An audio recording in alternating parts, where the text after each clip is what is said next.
them black will have to mash them down, now lose. Why not?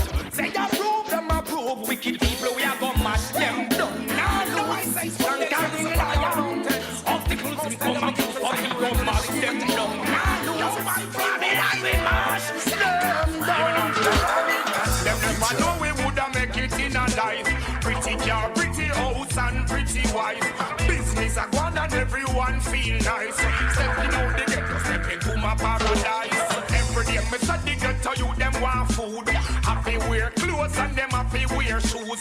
Some boy I me see approve, them approve. General come them happy move. Oh God bless, no man curse. Can't stop the flex because we too down to earth.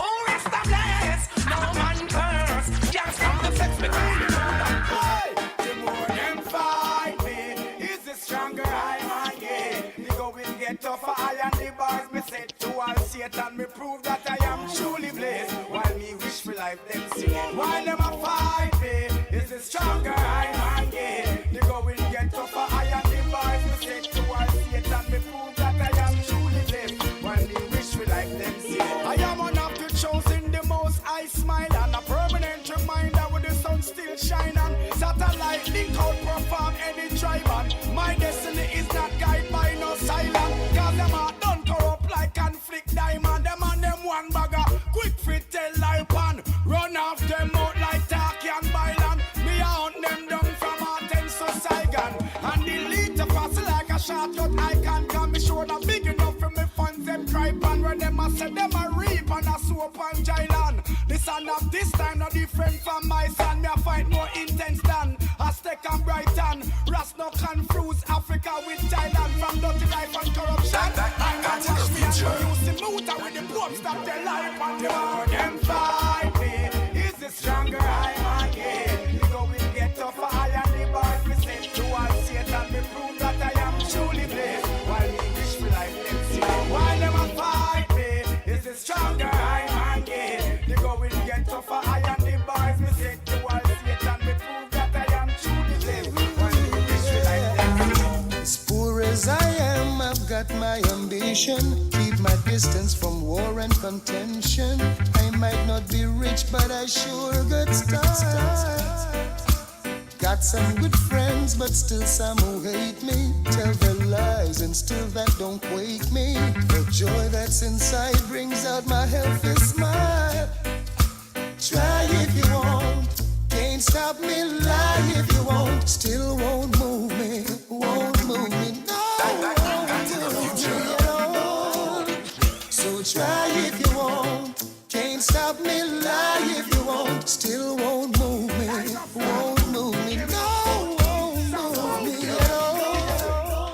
No respect, disrespect in all aspects. Someone who know who them a deal with, them stop and check. No respect, disrespect in all aspects. Someone who know who them a deal with, them stop and check. Go on them, how we a girl who know life and who don't know.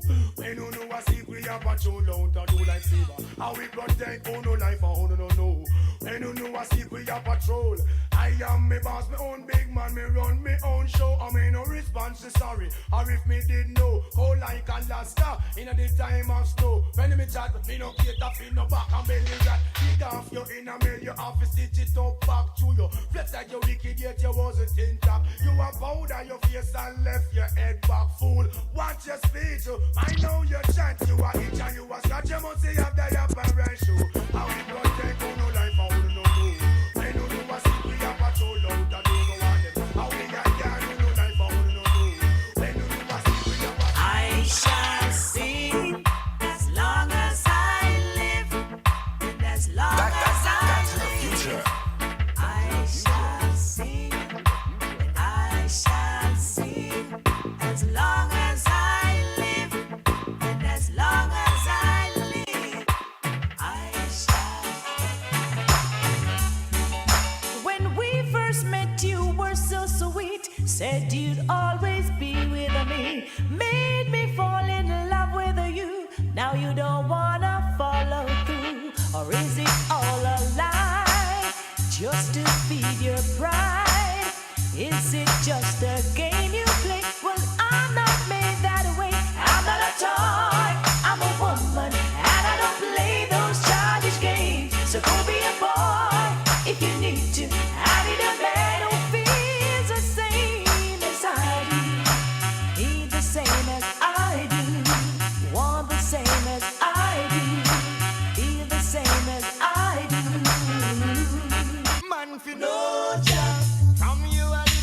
soldier. When I hear when me a say man fi know Jah, from you a buffalo soldier. That's why I say highly, highly, highly, highly, highly, highly, highly, Selassie I. Highly, highly, highly, highly, highly, Emperor highly, high. I know you may not be familiar with how the country run, but why them fight is making way for to come. Mashing up data only for someone one. You feel on me the fire, make a blaze the chillum. But you may not be familiar with how the country run. Look how them fighting. Me not making way for to come. Mashing up data only for someone one. You feel on me the fire. Why?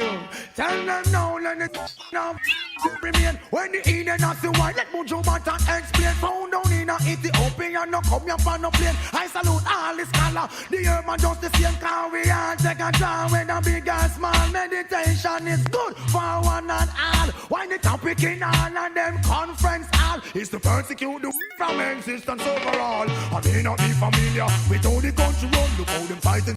Me not making way for to come. Mashing up data only for someone one. You fi hand me the fire. Watch this. Charles Daniel believe his words him a one of our own.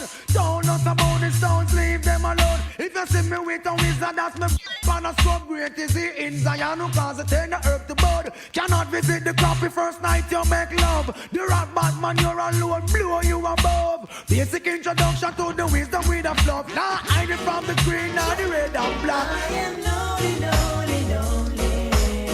Lonely for you only. Believe me. Girl, I'm lonely for you only. Lonely, lonely, oh so lonely. Feeling lonely, lonely, lonely. Girl, I'm lonely for you only. Steiner, I miss what you gonna do. I'm on fed up session in and not no video. Can't see your true, me say what you gonna do. I'm on fed up session in and not no video. Can't see your true, me say get it together. Man them no in and not a acapella fella. Good when a bad when a strong umbrella. You back off in blood, make the woman feel that she flying on a Concorde. Yes, me brother, remember me say use up cool water. What you gonna do to get back this daughter? I'm the nominal and let it escape slaughter. Now all over town you is a laugh. What you gonna do? Woman fed up, she said she no in and not no video. Can't see your true, me say what you gonna say. Woman pack up, she said she leaving out right away. If we do wrong, they complain.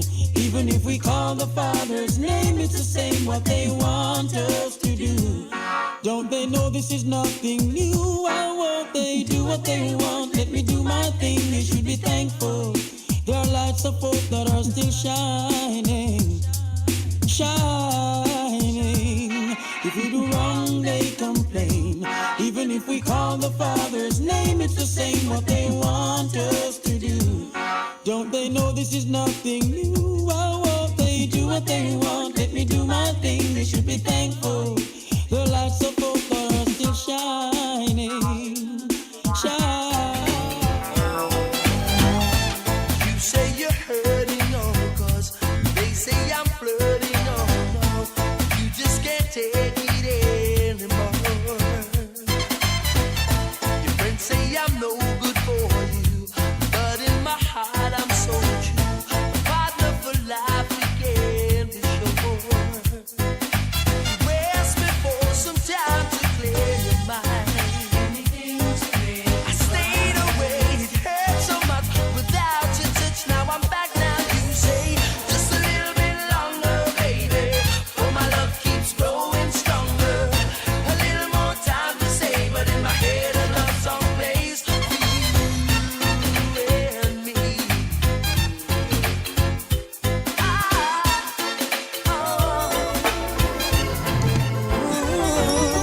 Looking out across the nighttime, the city winks a sleepless eye. Hear her voice shake my window, sweet seducing sighs. Get me out into the nighttime, for walls won't hold me tonight. And if this town is just an apple. Will you take a bite? And if they say why, tell them that it's human nature. Why? It doesn't do me that way. Oh, I tell you why? Tell them that it's human nature. Why? It doesn't do me that way. Reaching out to a stranger.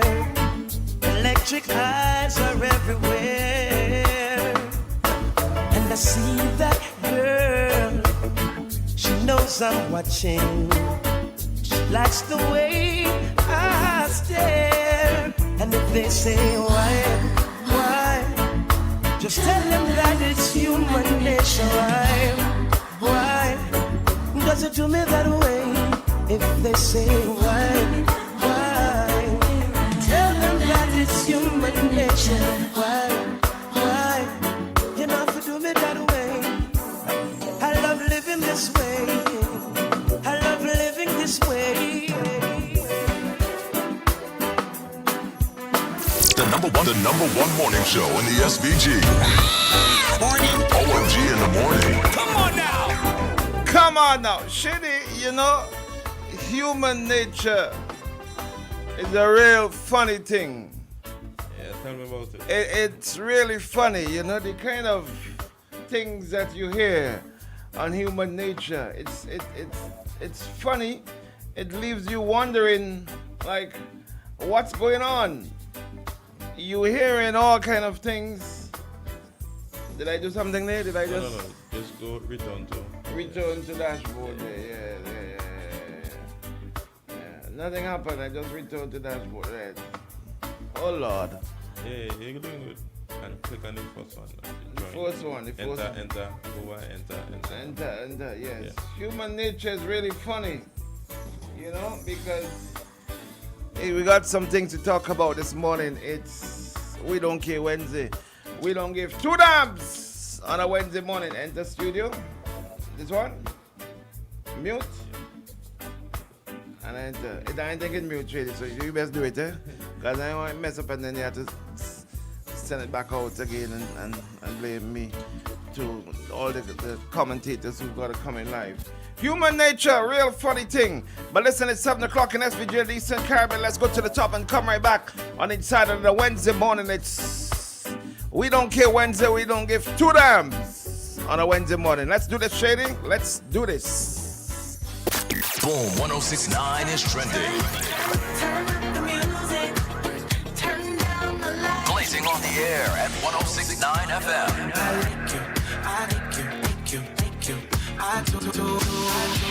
What does this button do? Lord, have mercy. On your phone or device at tunein.com or on Instagram, Twitter, Facebook at Boom SVG 1069. 1, 2, 3, bang! Yeah.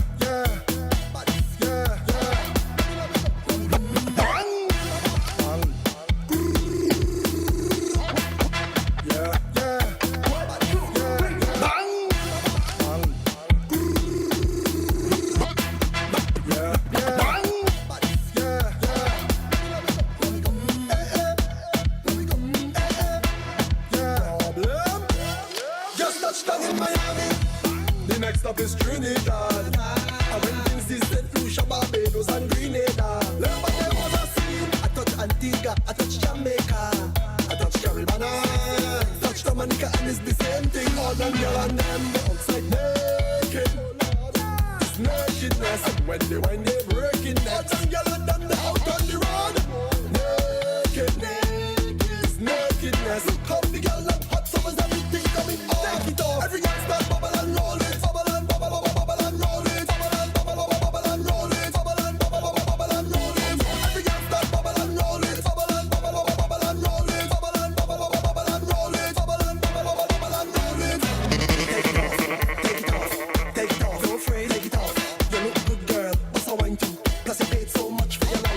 Bend your back, yeah, just like so. Baby fat, said you like dino.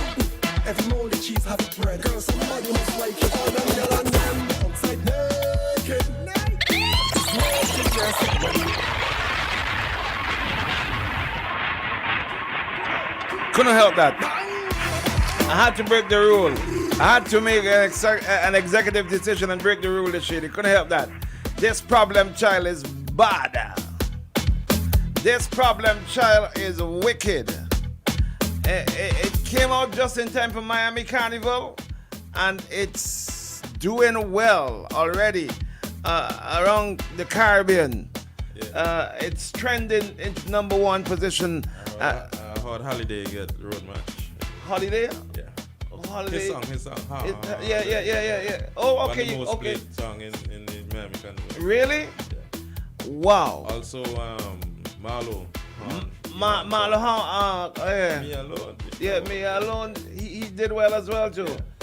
Wow. Vincy Music doing really, really well.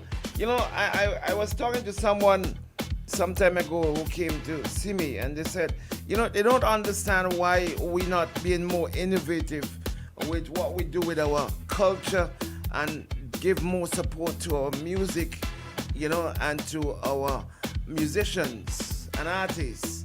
Because right now, St.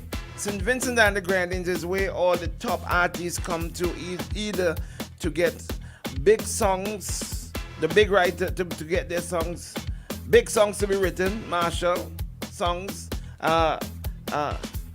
what's her name? Songs written, Patrice written by Problem Child, Blacks as well, big producers coming out of St. Vincent and the Grenadines. So they don't understand why they're not getting more support. But if what you're saying, the information that you're hearing about Problem Child winning the road match for Miami Carnival, that's really, really amazing. Really, really good news. Big up to my brethren, Problem Child. But this one came out after Miami Carnival. It came out on the weekend. This one we're in the background here. Yeah, it released for just in time. Wow. Well, he's gonna have a great year with this one. Good morning to you folks. Good morning. Let me say my usual good morning to all my folks on the Facebook, like Mary. Good morning to you, darling. How you doing? How is Ronald? Yeah. Jacqueline Maynard, good morning to you. Jacqueline, where are you listening to us from? Somehow I don't believe this is St. Vincent. Glenda McIntosh, good morning to you, saying good morning, blessed good morning to the Boom family. Blessed good morning to you too, Jacqueline, on behalf of the Boom family. Bernadette, good morning to you, honey. How you doing? Bernadette, lots of love and kisses and fire and honeys and hugs and all those things to you, Bernadette. Marvin Bob, good morning to you. Bless. Highly flavored, good morning to you. Sanche, all the way in Guyana. Good morning to you, Sanche. Yep, highly flavored. Tonya.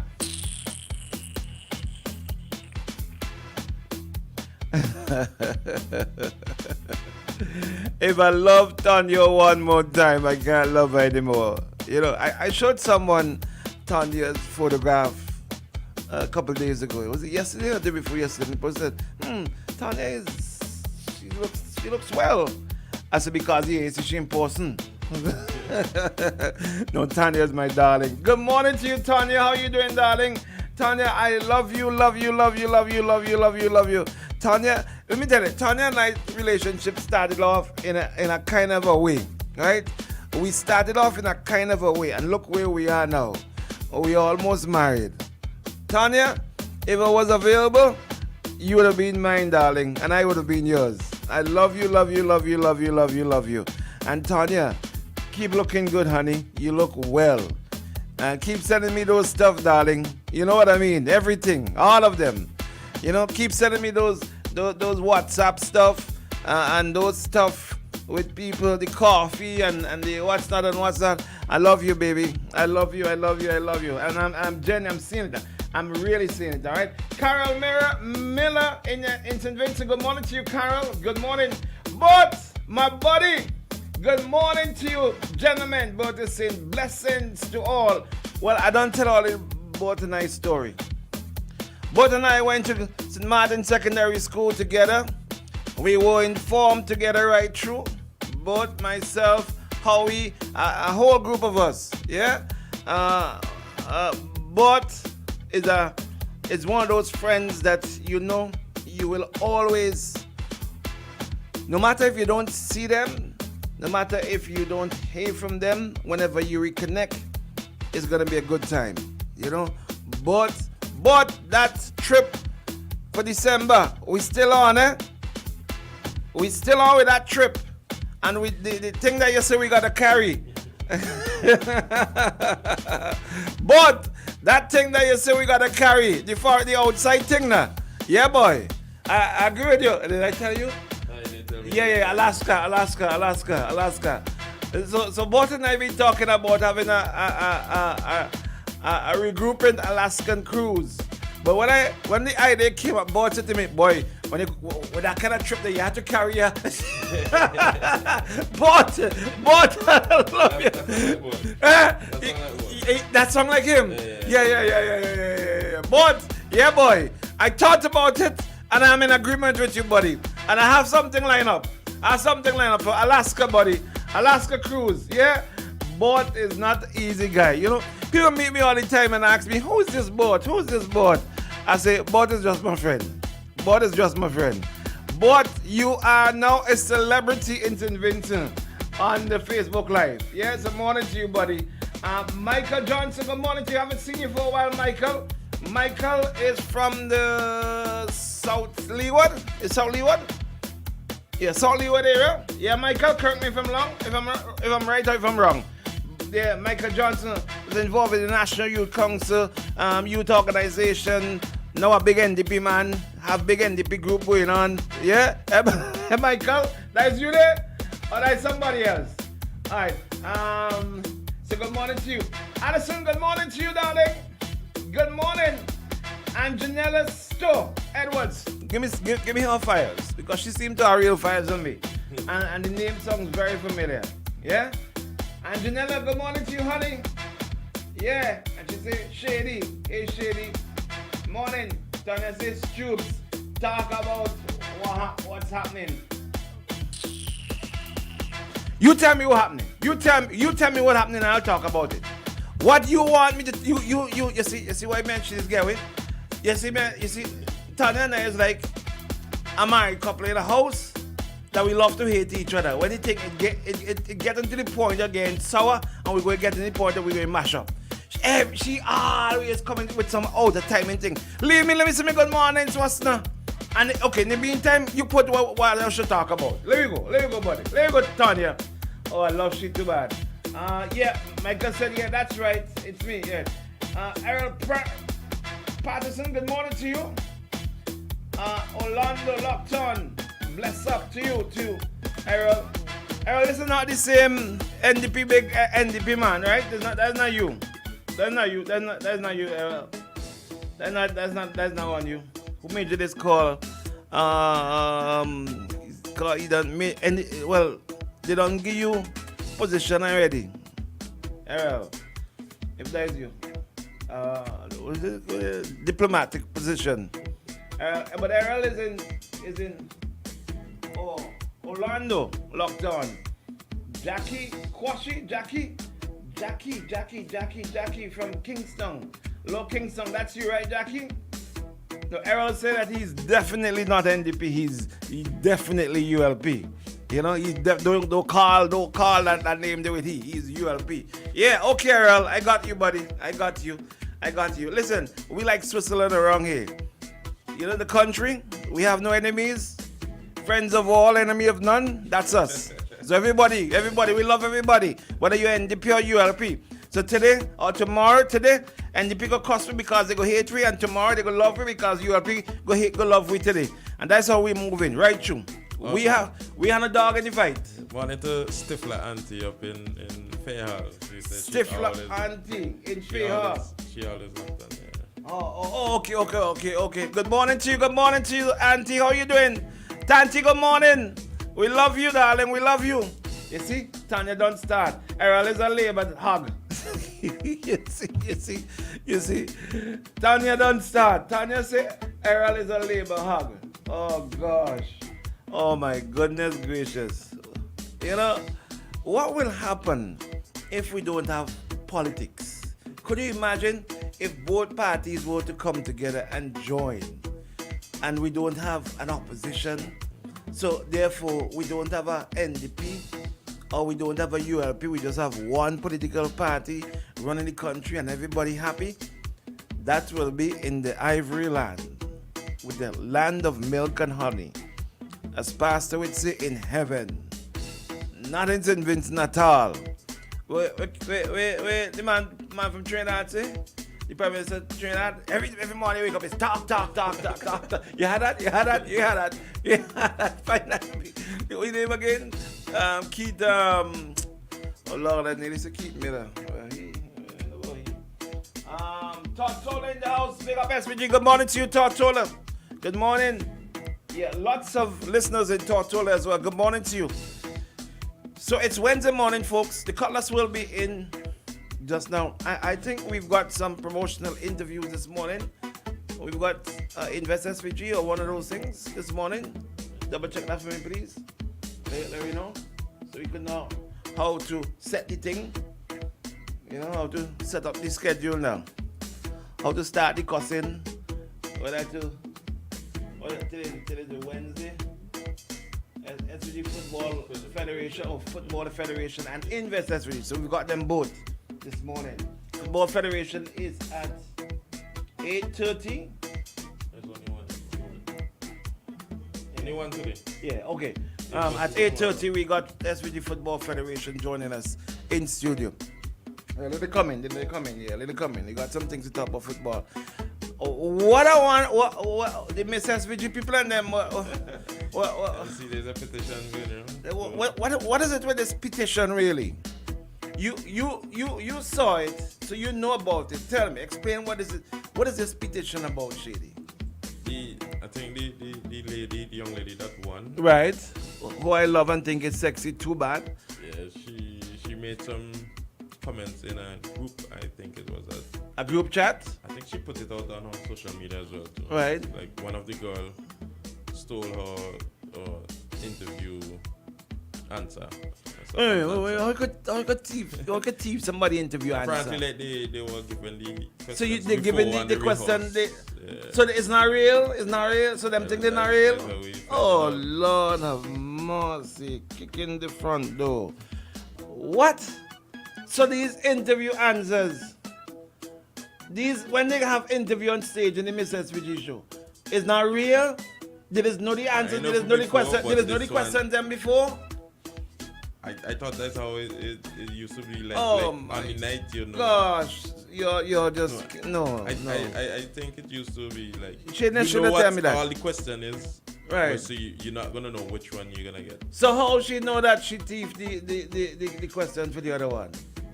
Well, I guess the person got that one the question. But is it a random pull? I want to believe so. So she wasn't supposed to randomly pull that one?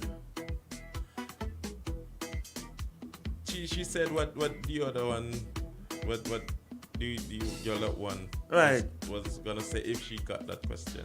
Oh my goodness gracious me. Lord of mercy. So petition for that? So what the petition is about? We do over the show? To the girl to give back the crown? Yeah. And do a have over back the show? I don't know how it's going. Oh, kick in the front door. Lord of mercy. Where is really? So they have a petition online saying that? Nah, me believe that. Somebody, Tanya, you are coming someone. You gonna know if that is true. Is there a petition online from Miss SVG people contestant, one of the contestants? Yeah, last time I saw it reached 300 or something. 300 and some. Yeah. 3 to 500 or 500 something. I think 500 is the mark, and they like 300 something. So what is so they're gonna take? So if they get 500 signatures, what they gonna do? Take it to who? CDC? I guess. Oh my goodness gracious! Well, they're supposed to have petition for the hand petition for that. All they have petition for. But what is this at all? Where is really? Since this is not a real place, you know. You really a petition, Shady? You know what I'm saying? They don't play in the meaning of the word petition then. They don't understand what a petition is. So they're really having a petition for the SVG, the Miss SVG winner that took place on Saturday night to give back the crown and have an over back the show? I know if they're going to have a... So will the petition for? But she said, give back the crown. So if you give back the crown, so we're going to do? The first runner-up may get it. You can't give back the crown. You have to have the competition to decide. You have to decide. I don't know. Oh, Lord of mercy. What Sonia say? Yes, they're asking for her to step down. So if you step down, that means what? The second one, the person who comes second will step up? That's what they're saying? Oh, Lord, I don't want to. Gosh.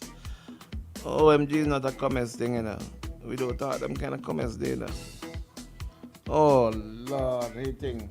Alison Grant got the load on it. Alison Grant said during rehearsals we get to hear each other and how they are answering the questions. It's a matter of remembering. I was in the contest and messed up because I could not remember the answer. So when I think the only time that these questions and answers are people really answering the thing them for real. All they been tricking me all the time. That's why I had trust issues, you know.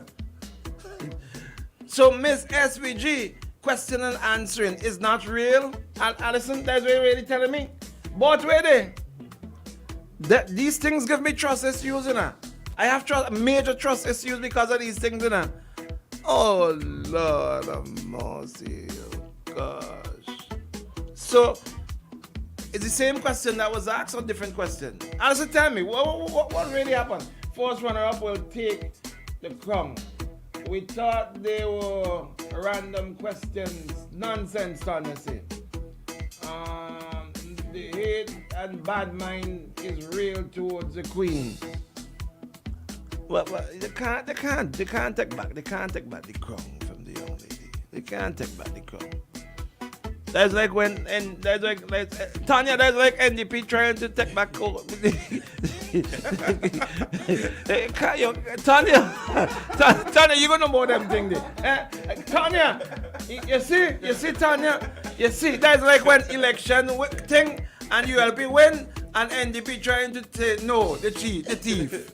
Tanya, what kind of thing is this really? What kind of country we are here really? And somebody said take your licks like a big man. Who did do that? Oh, Straker. Straker, they tell Adam, so take your licks like a big man. Oh, Lord. The judge's decision is final, according to Alison. Nicole Alexander said a lot of screenshots is out of tweets, and so on that appears to be bullying. Maybe they can just ask her to make a public apology. But what is she apologizing for? Really? They always thief in the election. Oh, Lord. Errol Patterson say, yes, man, that is true. Oh, Lord. Confusion. It's Denny start this, isn't it? Denny is the one who started this in the first place. When the Queen show was finished, nobody said anything about who won and all that. All the attention. Denny took the attention away from the results of the Queen show. With his stupid self. He gone up there and put in hand out to say whatever he put in the hand out for. So in the first place, it started all day. So the confusion started with Denny. Anthony Eddie Denny. He started the confusion by taking the attention away from the girl or girls, and then after Anthony, then he took that away. Now we hear petition. You signed the petition? Seriously, I think you signed the petition. Good morning, Shady. Oh, how are you, buddy? Shady, turn the camera. Put the camera. Shady, put the camera right there. Shady, and our listeners out there, I want to ask you a question. If somebody invites you to meet them at a certain place, and it's a relatively secure place, and the place has a code to enter the business place or the meeting place, okay? There's a code on the outside of the door, and you have to use that code to get inside. if the person continuously gives you the wrong code, what message do you think you should take? You need to think ahead that you're not invited. And what do you think happens to me when I try to get in here this mornings?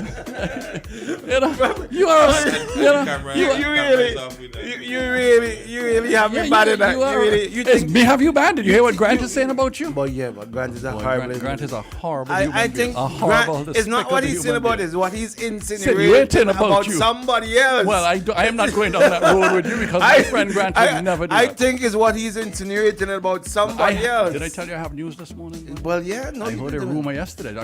I know Shady done heard this rumor a long time. Yeah. The rumor is that Ricardo, our friend who we lobbied to put you there, we lobbied to put as chairman of CDC. The rumor is that Ricky is on his way out. I mean, he's on his way out of the office. He's coming out the office to go for lunch. Yeah, exactly, a breakfast dinner. Home, a matter of fact, apparently he's going to have time to have lunch, breakfast, and dinner at home. What do you mean out of way? The CDC position, I am told. The chairman That's position. That's the rumor I hear from a very, very good, what I consider a reliable source that he's on his way out. It hasn't been announced publicly yet.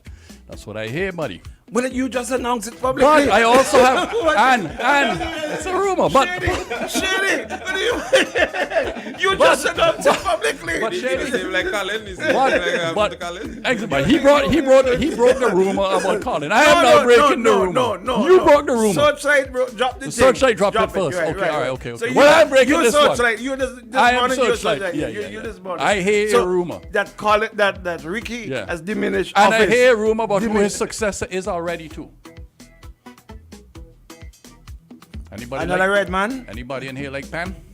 Well, I asked if there's another red man. Vincy Drake. Anybody? Vincy Drake. Anybody here? How like much Pan? position he could get? You talk about my friend. I hear a rumor. No, they can't be talking. He's the leader of the National Crime Commission. No. Right, he's the chairman of that. Well, he's the vice chairman of something else. To beat up Why are you beating up? If the man is talented and has ability, who are we to stop him? Who are we to stop him? I bet you he has some great ideas on how to prevent crime in this country. I forget the name now. Let's call him Vincy Drake. Rodney Small. Are you saying that Rodney Small? Are you saying there's rumors out there? The rumor that Rodney Small is going to be chairman of CDC?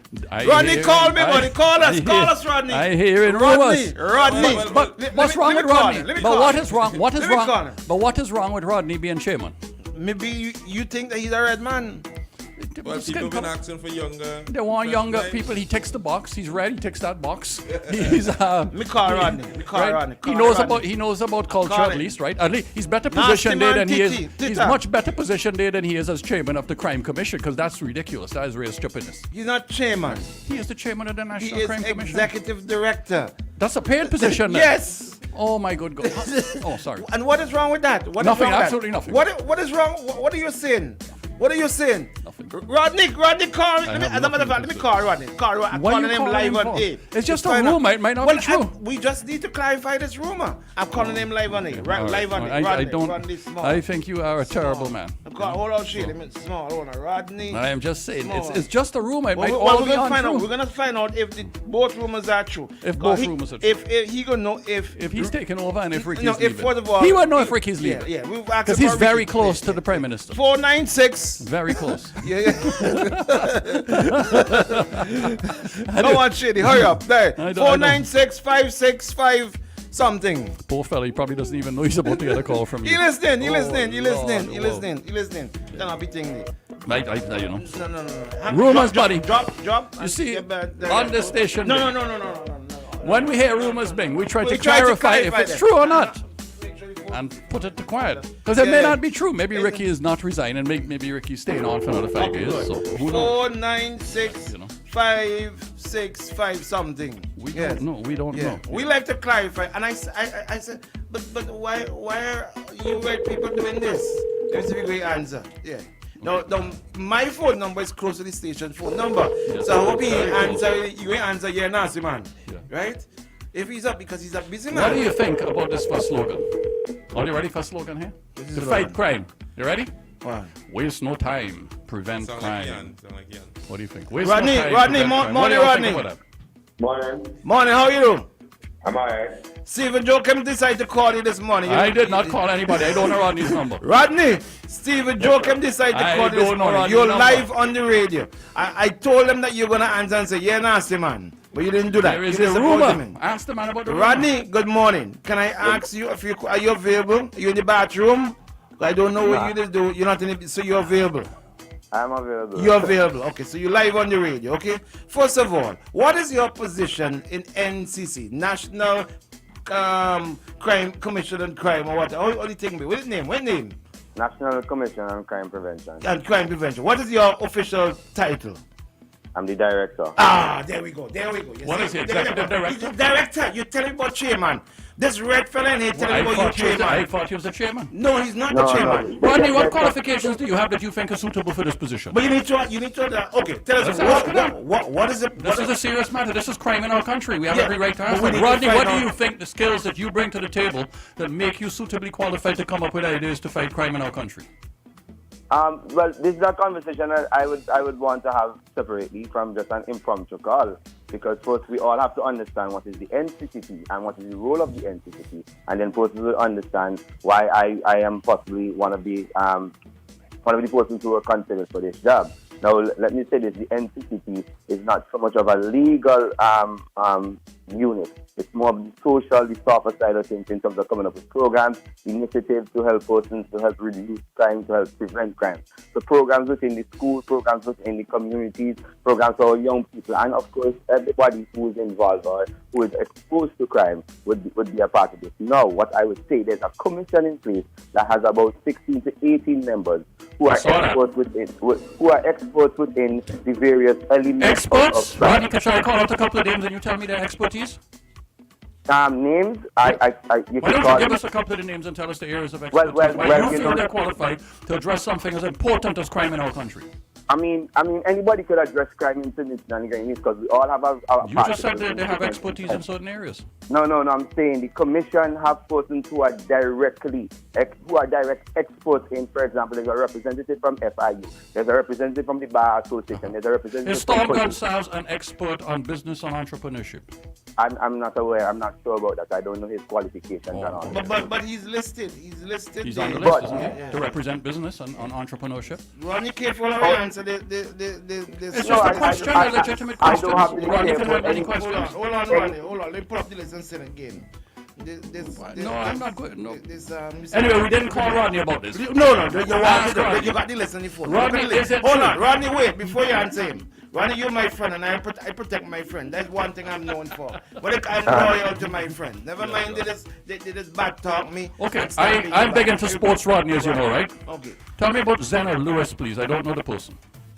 What you're talking about is something completely different.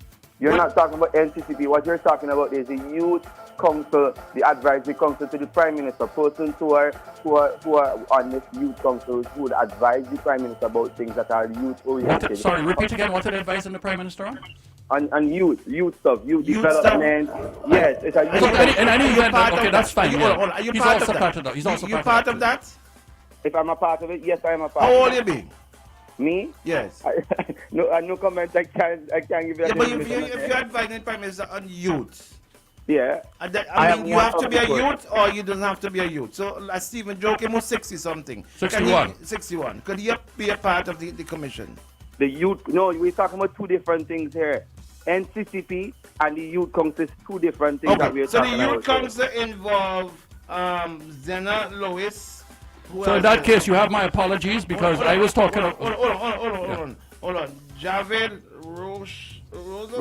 So that's the youth thing? John Keel. Yeah, that is the youth council. That's the youth thing. Yeah. You said me, Crystal Big said me the wrong Oliver. info. Hold on. Crystal Oliver. That's the youth thing? Youth council.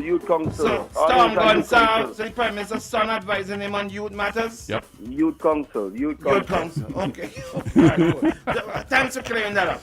So we go back to crime. Who's on the commission of crime? Yeah, who are your commissioners? I have not seen the new commission yet. So the commission is basically like a board. But I would also say this, right? Because I mean, it's something that I see floating around. And it's something I don't want to dwell on it too much. But it is not about... You being paid, Rodney? It's my job. Oh, it's me. You don't want to dwell on it. Meaning in terms of what I see floating around being. Now, at the end of the day, right, the NCCP is the secretariat, right? We execute in terms of what the board come with ideas, initiatives, and I'm just there as the director to also bring ideas and to also help to manage, right? Now, Bing, you're not a DJ. Ronnie, how long has this thing been around? This NCCP? Since 2005. What ideas have they come up with or suggested in the last 18 years that have helped From my address the crime situation in the country? Being there for the different thing. It's very broad. So they've looked at things. So they've done nothing basically then? Yeah, they've done Who a lot held of your things. position before you? Huh? Who held your position before you? Miss Evans, Nicola Evans. Okay, so what did she do? Because I never heard of her before. The Pan Against Crime Initiative, the alcohol campaign. What alcohol campaign? The abuse of alcohol. You remember? I think that was in 2016 when they had this campaign. Would you regard any of these campaigns as huge successes in the country, given the crime situation in the country that has escalated over the last few years? Yes, because the Pan Against Crime is a major success, and I have a lot of stats that I could back that up with. But as I said, so please give us some of the statistics now. Yeah, but I can't do that now. Remember, this is an impromptu call. I'm getting ready to go to work. Okay, fair I don't have a smart Well, he'll come by one of these days and talk to us on the road. Because Stephen, I am willing to come by because I've been there for 4 weeks now. And one of the areas that I started is to start gathering stats. Okay. Where we can play some of these programs because it don't make no sense we start doing things. All right, let me ask you. Your position before you took up this position was what in the government? The coordinator of creative and cultural industry. All right. Your salary now as a director. Yeah, just saw Sean Rhodes coming on the road. And Sean said to tell you hello. Shut up. Yeah, my hello. friend Sean Rhodes said to tell you hello. Yeah, Sean, hello. Would you your salary now, is it more than your salary that you were getting Why is that before? relevant? Would you shut up and Rodney, don't answer that. Rodney, answer please. That's not his damn business. I am getting a salary that I'm very content and comfortable with. Is it more or less? No comment. Okay, you will not comment. More. Yeah. You will not Why is the comment. salary relevant? I don't care about his salary. I care about what kind of job. Is that my money paying and tax money paying him? Yeah, but do you know everybody's paying everybody? But I'm asking Rodney. So Bing, let me ask you a question, Yes. right? Whether I'm getting more or less, what is the determining factor there? No, because it will be based on the amount of work that you're going to be doing. Yeah, but Bing, I've always been a hard worker. But that's not the point. That's not the point. I just want to know, is it more or less? Are you going to rally for me to get an increase? I will. If it's less, I will rally for you to get an increase. If it's less. So is it an upgrade or you just went across? I went across. You went across. Okay, so Rodney, right? At some time over the next few weeks, hopefully you're going to get some thoughts to sit down and figure out what your goals and achievements need to be. Well, I have a work plan already. You have? Okay, good. What do you expect to achieve within the next year? Measurable goals. For me, it's the visibility of the NCCP because a lot of persons don't know Ronnie, you're not being paid to be visible. You know, you're being paid to come up with ideas and suggestions to fight crime in the country. So let me address that first because from the time this thing was released, I realized that there are a lot of persons who don't know the role of the NCCP. Oh yeah, including me. We have to deal with that. Then I want to foster more. You'll deal with that by telling me your goals and what you expect to achieve. You're trying to explain it to you. Would you wait? Go on, run. You see a battling for you already? Go on. Correct.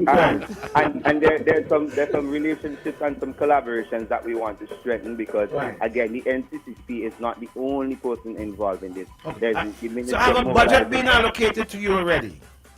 We're actually in budget discussion as we speak because, you know, it's the period of advanced proposal and going to cabinet and going to finance. But as I said, I am going to make the plan public as soon as we're finished with it. I mean, it's done, so we're just proofreading and what's not. But there are a lot of different goals inside there in terms of how do we advocate, how do we provide, how do we fund, how do we you know what I mean, come up with these different initiatives. But most importantly, Stephen, is that it's gathering these stats and doing consultation. Under which ministry does this thing fall? National Security, which we're very aware of because we spoke about it. Which is who? If we have a private Ralph Gonsalves is the Minister of National Security. So you fall directly under the Prime Minister? The Minister of National Security. Which is who? Dr. Ralph Gonsalves. What you say for going on with Why is it so hard to say Ralph's name? Why is everybody so afraid of saying the man's name? For people like Shady who doesn't know who the Minister of National Security is. Absolutely, yeah, correct. So we gotta say Steve, just to answer one of your questions, between now and I'm probably next year around this time, Yes. And we are looking. I don't want to say I. We are looking, and I'm going to propose things that create impact, things that empower, things that create job opportunities. You know, the whole fishing line approach, because I've done some consultations already, and I've realized that there are a lot of... Who you consulted with? Different persons within the different communities who... All Labour people, or you consult other people who are not Labour people?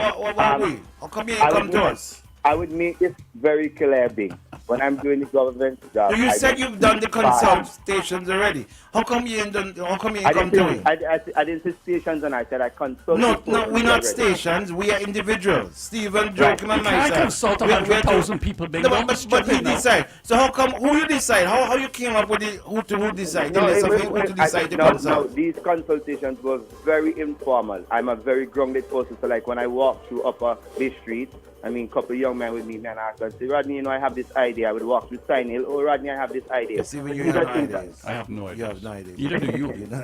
Sure, you have ideas? We have no ideas. Sure, you have any ideas? Bing.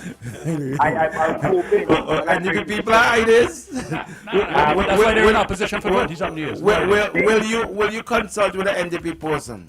I consult with everybody. When I'm doing the government job, I don't support politics. Everybody. You're a good man. I think, I don't believe that. I don't believe that.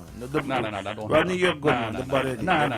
I know you're a decent, upstanding I don't. I mean, he's an upstanding person, but he's a red man. He's a red man on a red shirt, and they only support one side. And then people only red people get certain benefits. Yeah, my brother. Yes, my comrade. Yes, my comrade. Yes, sir. I would like to go now. But we call it for a specific reason, though. Yeah, go ahead and ask the man a real question, man. Could you tell us, please, if the chairman of the CDC, Ricky Adams, have resigned? I'm not. Hold on. We don't lie. Is it? You don't have to lie because it'll become public. No, I'm not in a position to comment on that. So you know, you know, but you don't want to. You can't. Is it that you know? I'm not saying that. Hold on. Wait. Stephen, he's saying that he know, but he don't want to say. That Ricky has resigned or that he's taken over as chairman? I did not say that. I am saying that Ricky is the best person to answer that question. No, but we can't get Ricky, so we come to you. We're asking you. You know everything in this country, Rodney. Come on, man. As in the executive. My friend Luther tells me if I need to know something, call Rodney. Yeah, call Rodney. We were told to call you. Are you saying Luther would lie? Ask me about NCCP, ask me about... But you are on the board. You're on the CDC. You're a CDC member, Rodney. Come on.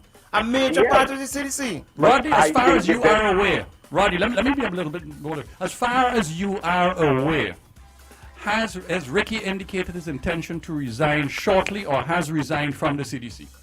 And I'm saying Mr. Ricardo Adams is the best person to answer this question. In other words, yes, that means yes. Yeah, Ricky's a step in the side. Ask you And Rodney, I am pushing you to get off the crime thing and go and become chairman of CDC. Would you have any interest in that? Would you accept that position?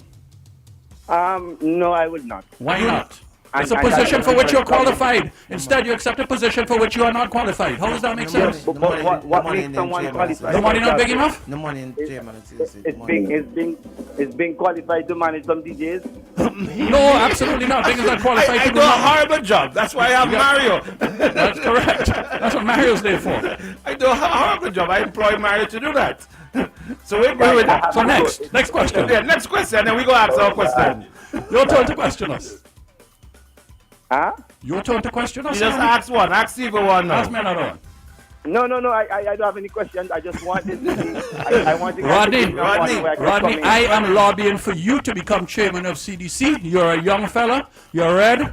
Yeah, right? You know about culture in the country. That is the position you should be in, not a crime thing. Why not? This is what you know what you're good at, and somebody needs to pay a lot of attention to culture in the country. I think the position of crime is good, but you can also take on the role of the CDC. Yeah, there's only so many if the Prime Minister comes back and say, I want to, seeing that Ricky has indicated his intention to leave because he's gotten to that age of retirement. He's not at the age of retirement. That's what is happening now. Everybody, how old Ricky be? Ricky's only 50s, maybe right, 50s. So that's retirement age. No, it's not. Will you accept that position?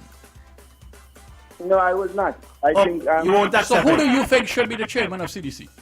Ricky Adams is the chairman of CDC. When Ricky leaves, when he diminishes office, who do you think is appropriately Officially. qualified to take that position? I haven't put any thought into it. If that Jesus Christ, Rodney, man, you're behaving like a politician. I thought we were friends and we could talk. You know he's not I mean, Jesus Christ. You know he's not Are you running against Luke in East Kingston too? No, I am not. Why are you not running for politics, Rodney? Because he can't come up against his friend Luther. Will you wait, please? No, I don't have I don't have intention of being a politician. I don't have to be a politician to serve. Will you support Luther? Of course, most definitely. So, he just confirmed. So you're supporting Luther when he's running against Luke? Okay, cool. You can't just But I like Luther. He's a good guy. Luther, just confirm it. Okay, Luther, hold on. Rodney, in your opinion, right? just Because you know confirm the area well and you know the people in that area. Who has a better chance of beating Fitz? Luke or Luther? I haven't put any thought into Oh, it. Jesus Christ. Have you put any thought into anything, man? Rodney, Are come you on, going man. to hold a major position in this country? I haven't addressed my mind to that matter. You see, you're a politician, Rodney. Rodney, you are a politician. I will neither confirm or deny. That's a better way to say it. Like your boss. I don't talk politics. But you are talking politics. But your friend... I'm not. You just said you support Luther over Luke. I did not say that. But you also said... But Rodney, we record everything here. You have to just run it back right now and embarrass you. I do not want to embarrass you. You're not going to embarrass Rodney. I will not do that. Okay? Just best to say, guys... sorry. So you have no opinion on who is better suited to win that constituency, Luther or Luke? No comment. So you're not lining up behind your friend Luther, our friend, You're not my supporting friend, Luther. my friend, our friend. If my friend Luther decides to run for politics, of course I'm going to give him whatever sort of... But that's not what you just said. So will you support him over supporting Luke? Say that again? If you had to pick one, Luke or Luther, which one would be you supporting? You can't support both. No, Luther. Luther. Okay, cool. Now we get a straight answer. Boy, what are you hard working, buddy? Jesus. No, Finally. Thank you, brother. Thank you. Sorry, thank you. Anyway, for the record, Don't bother that reptile. Rodney, for the record, you Rodney, are more careful. suitable to be chairman of CDC, right? In my view. You have the requisite skills and interest in that area, and if they don't pay people properly for that position, then maybe that's why we get what we get. And they should pay people properly and expect them and hold them accountable to do a good job. Rodney for CDC chairman, right? We're pushing that mantle now. Rodney, That's all. is he make Ricky get in this thing? Is he Ricky's make my careful friend where you listen to from this reptile in here? He is my Is friend. he make Ricky get in the thing? Now Ricky getting out? No, Ricky made a mistake. What was the mistake he made? When Ricky was going into this thing, I told Ricky, because he spoke to me, I said, Ricky, do not go unless you're taking your people with you. It's like Rodney, right? Rodney just took up a position. He just announced it, and he doesn't know the other people involved. Rodney, don't do that, because you're setting yourself up for disaster. You must have your people with you, or you can't accomplish anything. It has to be a team approach. Let me correct you there, Stephen. Go ahead. Because the cabinet has not released the board or the commission. That's why I said... Can you advise the cabinet? Are you going to tell cabinet who you want Can you with advise them? Not advise them, tell them. Not advise. No, well, you see, I have an office staff and there's a commission. I can advise on the office staff. But you don't know who your board will be yet? No, because they have not, but I have control over the day-to-day running in terms of the office staff. So how you deciding how much you're paying who? Your board not involved in that? Anyhow, Okay. So This is why the country is the way it is. This is how we run a country. But don't bother. Rodney, I'm behind you, buddy. Rodney, So if with you're regards offered the to- position of CDC, Rodney, you must pick your people to come with you. Rodney has Ricky left offices yet? Because I've been trying to reach him at the office there. I saw him last night. Where? I saw Ricky last night. Oh, so Ricky's a good source that you talk about to give you the I information. didn't call Ricky's name. Somebody standing next to Ricky said to me. Okay. You hate Ricky, why you ain't tell us you're leaving office? And Ricky does what Rodney's doing. Grin and smile, and I have no comment. So to say. how do you feel? How do you feel about that, though? I mean, it must be a total loss where you're concerned, because I know you had a lot of confidence in Ricky. How do you feel, though, Rocky? Rodney. I can't comment on something that... No, your feelings. I'm asking you how your feelings. How do you feel? How do you feel about it? About Ricky leaving? I'm not aware of what you're talking about. You're not aware, and you can't confirm or deny. Definitely a politician. No. You have learned well from the master. Bing, why is it that you and Stephen don't come to talk about pan? Pan? But this is how you're going to control pan as chairman. Exactly. Real money could go towards PAN now. You have a chance to be a significant influence and impact in the country. You talk about PAN against crime. You could be in charge of CDC where you have the chance to have a real impact across the whole country in several different areas.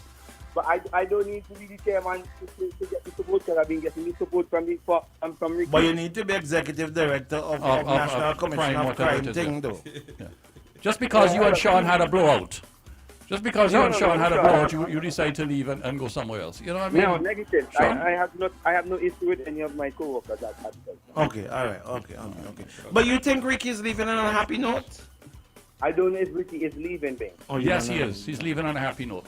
He's accomplished some positive things. He's run into some. I think I heard that it is because of budgeting issues and people not getting paid, and it's reflecting badly on him. Is it reflecting badly on you as well? That people, some vendors who worked with the Carnival Development Corporation, have not been paid. Do you feel bad about that as well? Well, I don't work in the accounts department. Here we go. Yeah, but you're on the board. You're on the board. You can't get a You're straight on the answer board. from Rodney. You're on the board. So you About don't feel anything. bad that people like me and other radio stations have not been paid? You don't feel bad about that? And you say you're my friend? Do you feel badly? I thought Big Red told you you're getting your money. I mean, the CDC has its challenges, and then as we on that, there's a call for more persons to support the CDC and sponsor their events. Right, So we can right. rectify a lot of these things. But of course, I do feel some sort of, and the board of directors do feel some sort of, but there's more funding that is needed so we can rectify a lot of these But so things. my question is, Rodney, do you Big feel Rodney, badly it is now that 10 to 8. It's time for our do friend you show. feel badly that Ricky is leaving because of that? Then I'm not aware that Ricky is leaving because of that. All right, my friend. Rodney, take you care. come Thanks and for talk, taking man. this. Thank you. Thanks All for right, okay. speaking to this I just have a referee. good one. Okay, we got We gotta run. We got to run now, buddy. I thank you. Thank you. That was interesting. Things dropping left, right, and center. When I was walking down here, boy, I ran into Jomo. Things dropping left, right, and center, boy. When I ran into walking down the road here, and Jomo says to me, "Boy, I wonder what Bing have for me, boy," because he threatened me yesterday. I said, "Well, boy, you'll There find you go, out." there you go. It's now time for our You're good gonna find counsel. out. The man back from the motherland. Let's go. The man back. Let's go, Shady. Plain talk. Plain talk with Jumo Thomas. So much things to say right now. All you talk now. On OMG. Yes, sir. Good morning to you. Good morning, Big. Good morning, Stephen. Good morning, Shady. Good morning, Smiling. Shady. Smiling. He's You're smiling. smiling. Yeah. It's a happy man, you know. You gotta give it to Rodney, though. I thought it is not what the media would want, but I think his responses were good. I like that. I like him. I mean, What's Jomo laughing? I don't know. Jomo! It's something that we don't know. Somewhere you're keeping secrets from us, man. Maybe we no. should- No, I sat here and I listened to Rodney Smart. I really liked his responses. I mean, clearly, whatever is happening, it's happening. And he does not want to be the persons to put it into the public domain. That is correct. And yeah, Bing is coming from the right, you're coming from the left. The audience are probably digging him, and he stood firm. He said, "Look, I don't know the man is leaving. I don't know what the reasons are why he's I'm hoping that you would say those what kind of does things that about me and what I thought you all would have asked him though. What I thought you would have asked him, for example, he's on a commission. I have not addressed my mind to that matter. He's on a commission and he doesn't know who the other persons are. But we did ask him that. I did say that We to him. asked him, and he said he You didn't know, know. I said, how are you paying your staff when And nobody's approving your budgets yeah. and your board. How you Well, understand? maybe they're not getting paid yet. The other thing is, what is the legal basis? Oh, hold on. But Jomo, he said it's been in existence 2005. I know that. I know it has been. I know it has been around for a long time, and he's now assuming a position on there. One would have thought. Ever done anything? One would have thought that he would have been able to tell who the other members are. Clearly, this is Gonzalez's baby, and Gonzalez is going to declare the name when he wants to declare the name. He puts Rodney out there because he thinks that Rodney has profile, and let's put him up top. But the question I thought you would have asked him: what is the legal? He's now chairman of a commission on crime. What is the legal basis for this commission on crime? What are they supposed to do? One, and two, he's executive director, so he could make the big money. right? And two. Is this commission on crime usurping the authority of the DPP, the police, and the AG? Because all of the things, when you read the piece in the papers a week and a half ago about when Rodney was announced, they are going to do with money laundering, they are going to do with witness protection, they are going to do with all of the things that You're right. You're right, Jomo. You're absolutely these are the correct. people are dealing with. When I said, what the hell is this thing all about? It's So like I thought those were the questions that you would ask him. Yeah. And I am sorry you missed the opportunity. In fact, I was trying to egg you guys on. I sent both of you WhatsApp messages. Jomo, I hear Rodney told me that he spent a lot of time being trained by you. As a former politician who knows how to avoid answering questions. He said, if Rodney said that he's being well trained. If he said that he's being well trained. But I like his responses. Bing. He's clearly an intelligent man. Jomo said to me this morning that he hear Bing is coming for him this morning. And No, not coming for me. Bing said, last night. He was so worried. So he wants to start asking what you have for him, no man. He's concerned. You should be concerned because you're a vicious, Stephen. narcissistic, horrible human being. Stephen. Ask Jomo what you have to ask him. Stephen. I'm threatening the man yesterday. Stephen, my favorite game is cricket. I always bat at the top of the order, so I am accustomed to playing. I'm accustomed to playing fast bowling, and I normally dispatch a lot of them. You know how to lick the shine off the ball. Am I correct? and it's not until I got to Masters cricket that I got hit in my face. So when later on you missed the shine. Oh yeah, by then my sight was going. Yeah. Okay. All right. So go ahead. So Bing, what is it? Yes, sir. No. Well, I was going to ask you yesterday about this issue of, I don't know if to put it as copyright infringement or what. Intellectual property, you mean, kind of thing? Yeah. Okay. Over the weekend at the Miss SVG show, when there's another big story The coming incident out. with Denny. Yeah. Yes. And he stopped a young lady who had a phone, not even a real proper smartphone, from recording or whatever she was doing. And actually, she was doing a live stream? Yeah. Oh, she should have been stopped then. And actually had the police remove her out of the venue. She should have been stopped. Right. Yes. I saw some of the exchanges. She was saying, it's a policy, but is it the law? Is it the policy, but is it the law? And he was telling her she should stop, and she apparently insisted. Two things could have happened. She either stopped or she should be removed. Because I think Stephen made a point yesterday that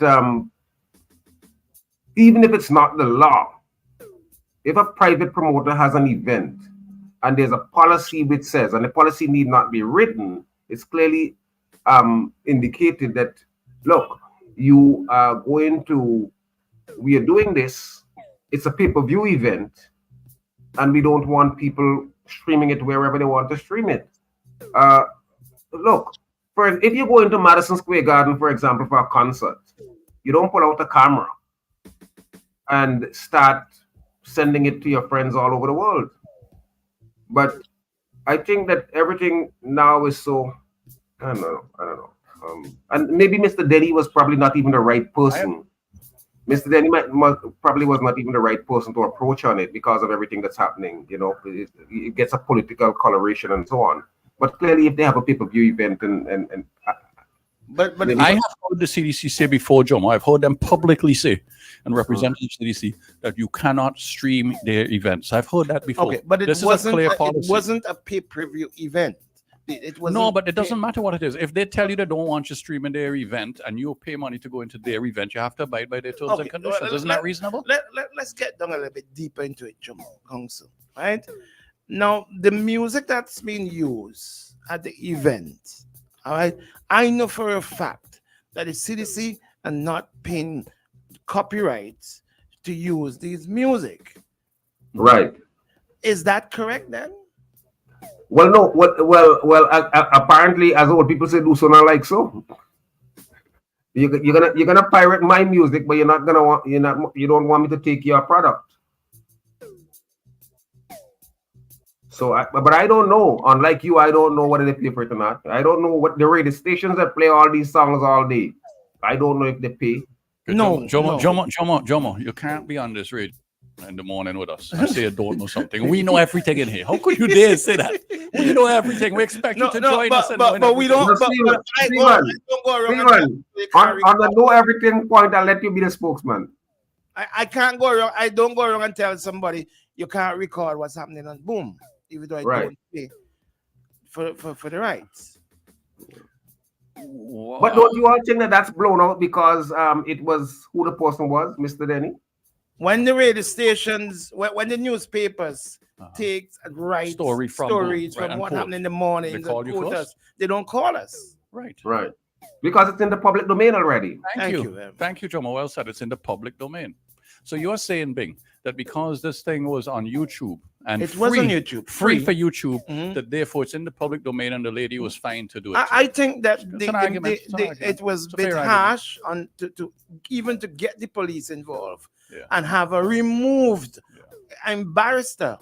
Like in that way, have the bring the police to have a remove out of. Since when do we treat people reasonably here?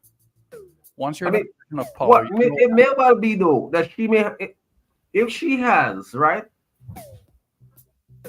if she paid X amount of money to get in, and she was removed, and she can argue persuasively that she was removed improperly, then she may be entitled to some form of damages because she did not go for a refund of her money. She went for an experience, which she was denied. Some creative attorney might be able to spin that and get the court to understand that since there was no written agreement, somebody who comes up to her face whom she may not even know, tells her, "Oh, you can't do this," and then it escalates into her being removed from the event, then she may have a claim for damages for loss of experience. I don't know. But somebody's asking online, was the policy on the ticket or the website about the live streaming and paper? It wasn't a pay-per-view. I don't know if it wasn't a pay-per-view. It was free on YouTube. Okay, cool. It was broadcast free on YouTube. Okay. But then he just want to flex on, you get a little power. It's not the first time he's done it, you get a little power. That's why I was saying that it might have been an unfortunate situation. Mr. Denny was the person who saw it and pressed on it. Had it been somebody else, for example, suppose he had gotten the police to go and talk to her, would people be talking about this in the same way in which they're talking about it now? Probably not. Yeah, true. Yeah. But because it's Mr. Denny, and because of Mr. Denny's other political connection, I think people are flying with it, including you, Bing. Okay. Can I read a little something? Sure, And then we take a quick break, go ahead, and then we can talk a little bit more about this because I really haven't had an in-depth discussion.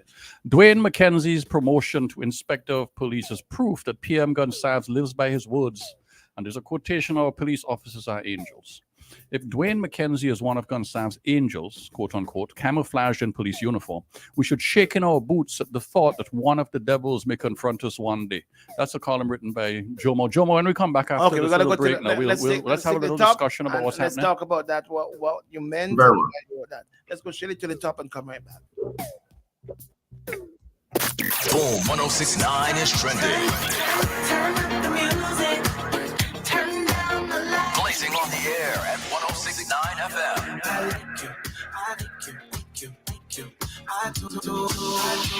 What does this button do? Lord, have mercy. On your phone or device at tunein.com or on Instagram, Twitter, Facebook at Boom SVG 1069. The number one morning show in the SVG. Morning. OMG in the morning. Come on now. Done. Food. Yes. My dear, my dad. Hey. Move out my way. Me, I'm mad for my day. Hey. Move out my way. Now. Me, I'm mad for my day. Frank White, I'm at me, I'm a dot. I'm at me, I'm a dot. Tell I get, can I run out of the mad house? I'm at me, I'm a dot. Hold my cup in the CB, a girl at a shot.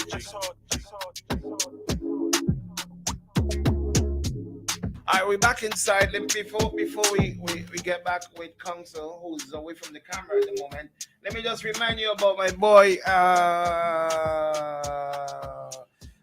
Every time I put SVG Tires. Shallow morning to you, buddy. You know Shallow at SVG Of course Tires? I know Shallow. Of course. The man always smiling. You know, He's a good friend of my friend Fly. Yes, always Fly and I smiling. used to play squash together. Yeah, So always never smiling. mind, Fly could barely walk these days. If you see him like a blasted old man. Fly, Jesus Lord, what's the state to you? He can't walk by much as to fly. Can't fly anymore. Yeah, Can't fly anymore. yeah. What do you call a grounded plane anyway? When someone that can't fly anymore? We have to come up with a name for Fly because that name has to. Hey, listen, SVG Tires, they've got a special on tires. Buy at regular prices and get Steven. for free. Hold on, now, man. We reading business. Remember, you don't give me the money, you know. This has to depend on Shallow and them to get some money. You get the fourth one for free. Visit their stores today in Kingston, or you can call them at 457-1467 or in Annisville at 456-6444. Okay, can we repeat the phone numbers a little more slowly, please? 457 14 67. That's in Kingston. In That's in Annisville, 456-6444. Thank you. And Shadow's basically telling you, come by his place, you pay for 3 tires, he's giving you the food for free, correct? Shadow's a good man. Shadow's a Shadow, good man. you're a good man, buddy. And here's another one for you, Jomo. Cash back with Flo this October. Yeah, Flo is giving you all your cash back. That's right.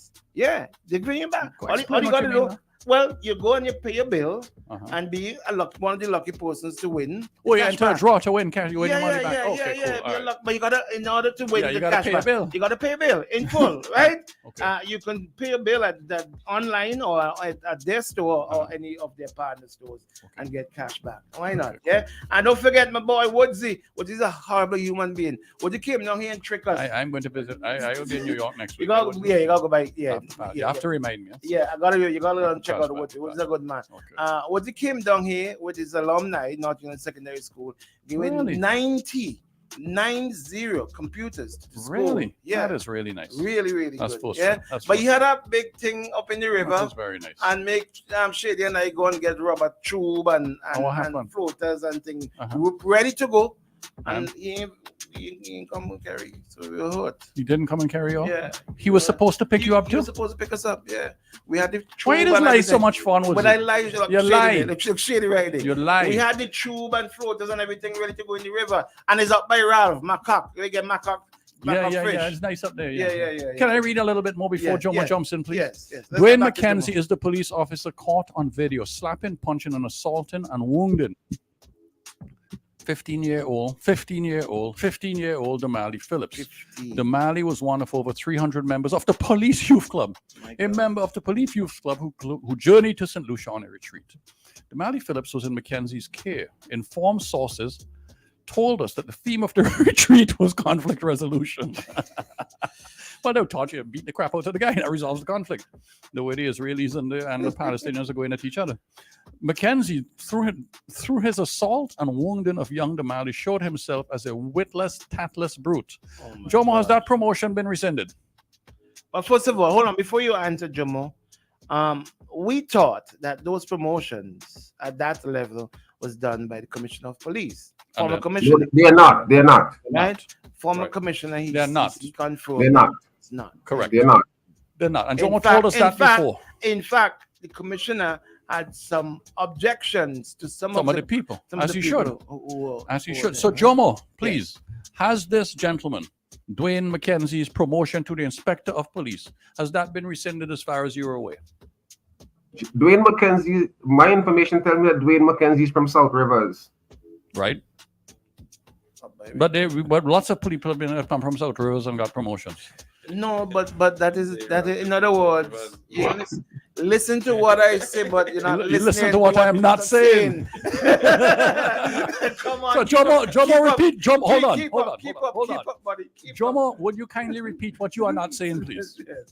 I said that Dwayne McKenzie is from South Rivers. That is near to Connery. Which is near to Gauze. Right. Which is near to Connery. And in the constituency of North Central Windward. Okay, good. And why is this relevant? Well, you know, there was a time, Stephen, when the police high command was about 14, and about 9 or 10 of the persons on the police high command were from North Central Windward. Really? I didn't know that. Well, welcome to the terror zone, my friend. Windward is producing such high quality individuals, and therefore they deserve. Welcome to the terror zone. What? You got Jomo. So Jomo you didn't answer my question up to now. As far as I you did. go away, has the promotion been rescinded? Or No. Well, I heard Bing saying that the commissioner said he did not agree with some of the promotions. Okay. Check this out. On the list of promotions, Dwayne McKenzie's name was at the top of the list. And on that list, it was signed off. By? The memo was signed by the commissioner of police. He had no choice, he said. Yes, he did. He didn't He have did. a He could have choice. said, "No, I'm not doing this, and I'm stepping aside." Who is the commissioner of police? Who is the commissioner of police? Who is the commissioner? Hold on. How do you know what now that is one of the reasons why the commissioner is no longer the commissioner? How do I know? Yes. Did you ask him? I know that couldn't be the reason because he went ahead and signed it so that Maybe Dwayne because McKenzie would be coerced to sign it. Why would you allow yourself to be coerced on a month after you resign? Yeah. Maybe it was because I'm just speculating. Yes, Maybe it was because after that coercion. No, that is not a reason. That's not a reason. Yeah. But anyway, Stephen, I'm surprised that you're coming with this now. That column is about 5 or 6 weeks old. Let me tell you what I do, Jomo. When I get interested in things, right?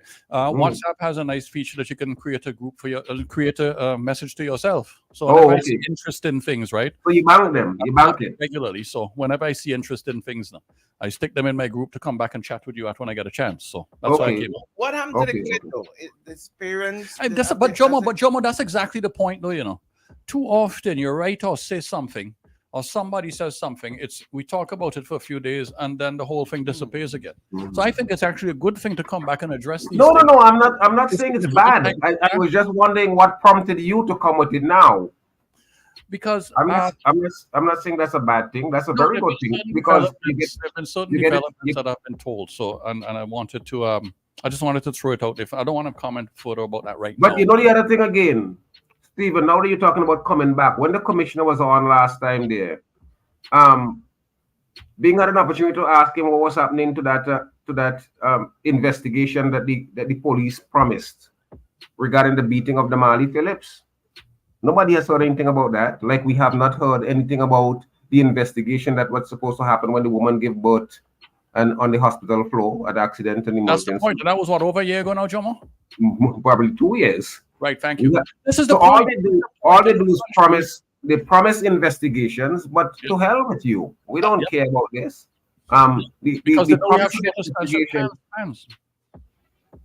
The promise of investigation is to placate the public, to make the public feel.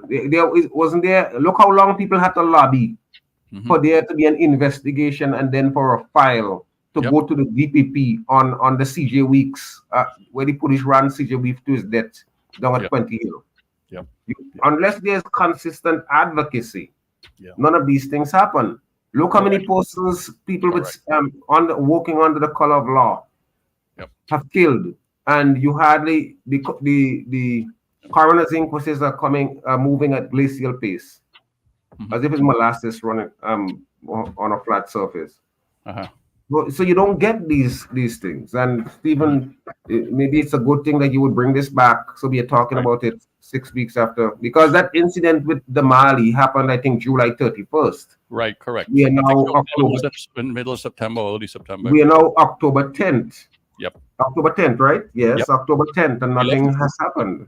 Yeah. So they're not gonna do anything. Look, recently Justice Scuttle was so outraged about the lack of psychiatric care.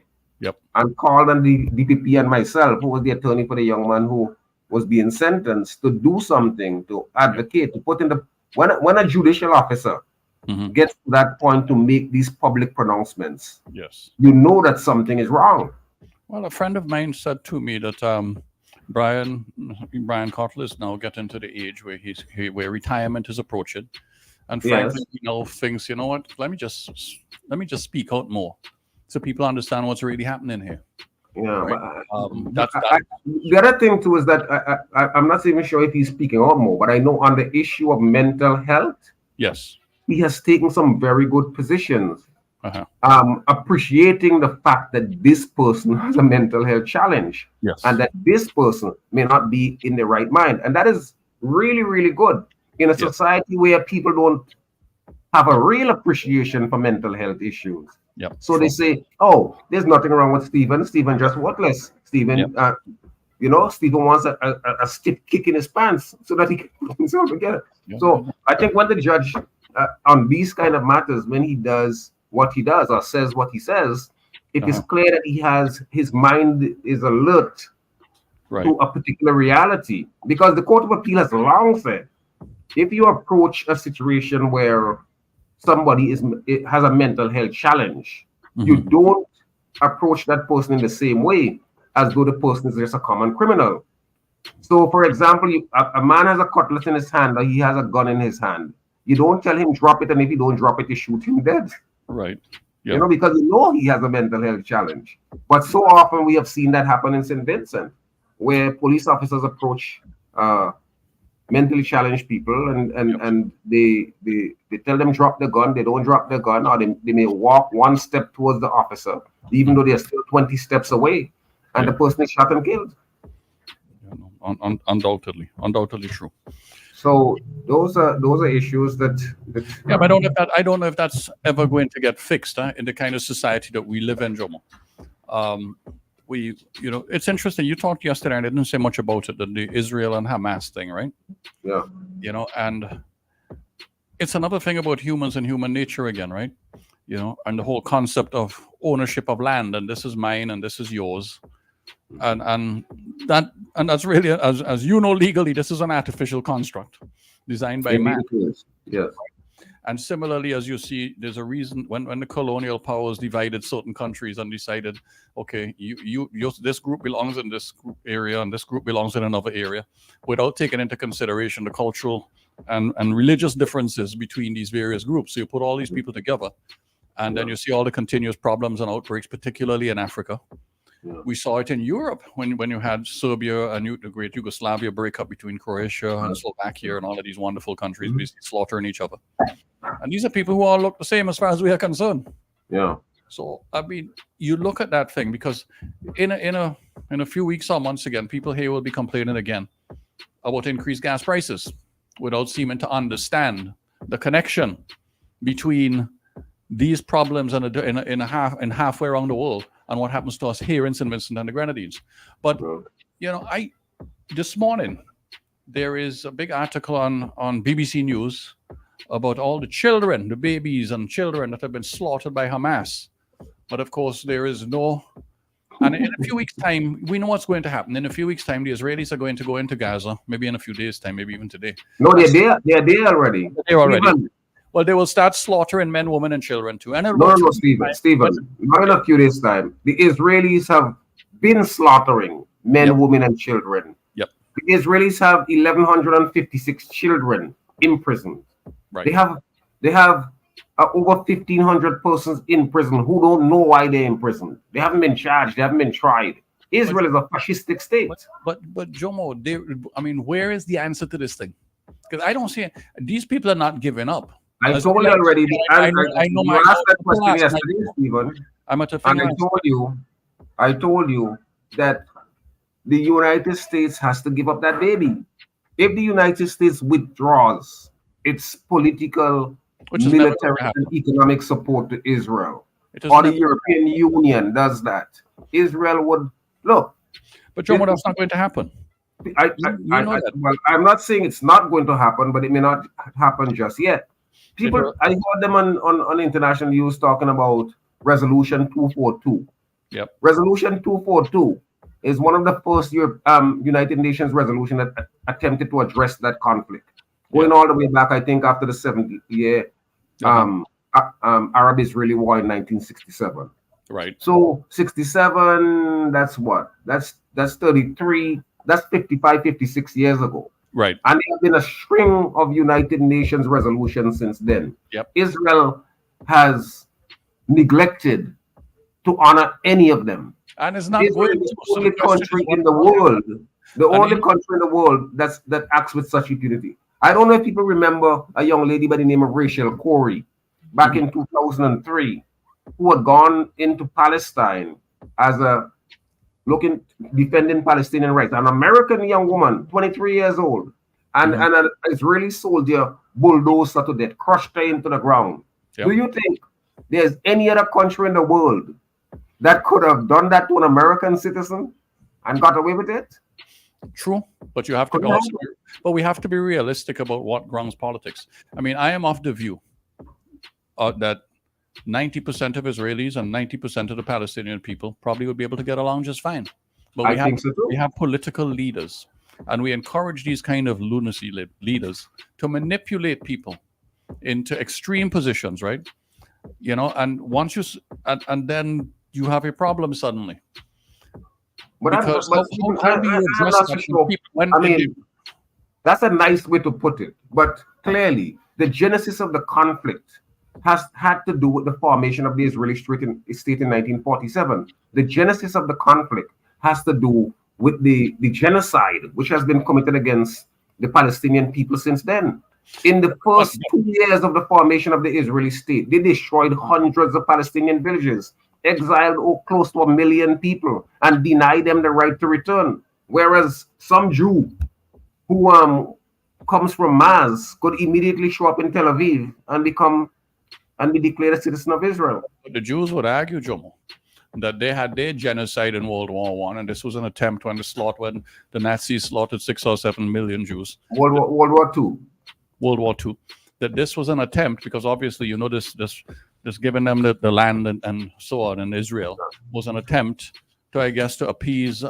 Indeed, it was. But Stephen, this is what to me is almost incomprehensible. You know, how could a people who try to usurp the concept genocide to make it believe that the only genocide you had in the world was the Jewish, not genocide, Holocaust, that the only Holocaust in the world was the Jewish Holocaust, and then turn around and treat other people that way, under the guise of never forget, never again.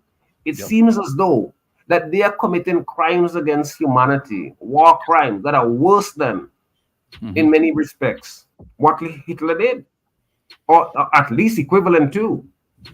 Well, it's just sad, as I said. I mean, I think sometimes I'm so happy I live in the Caribbean, right? Because while we cuss and complain and whatever we do here, many of us, we don't seem to have those issues. We don't have race issues. We don't have religious issues at the extreme. Well, it's not true that we don't have. It's not true that we don't have race issues.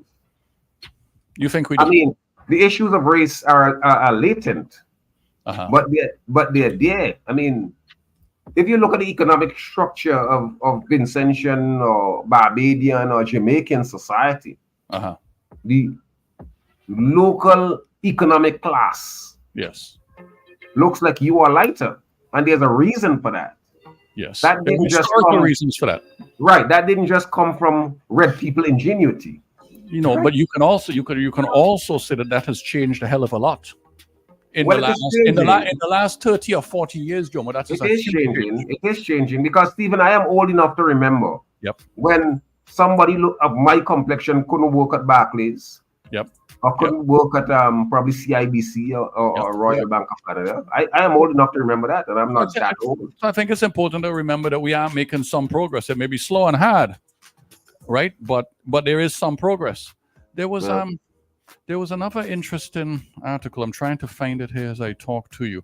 Oh, another one that just came out with the stiffer penalties coming for sex, guns, and gun crimes. Apparently, I saw it. Apparently, we still have the same penalties or more for marijuana and cocaine. Is that correct, or what's it's not so correct.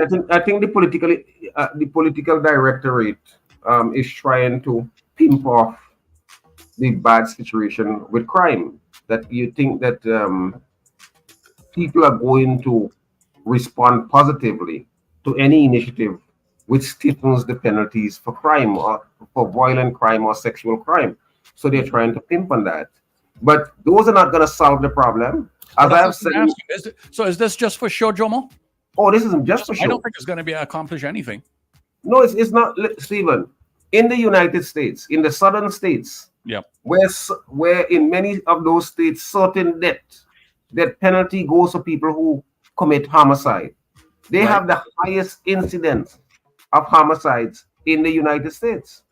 So the states that don't have death penalty have less gun violence or less crimes that lead to homicide than the states that do.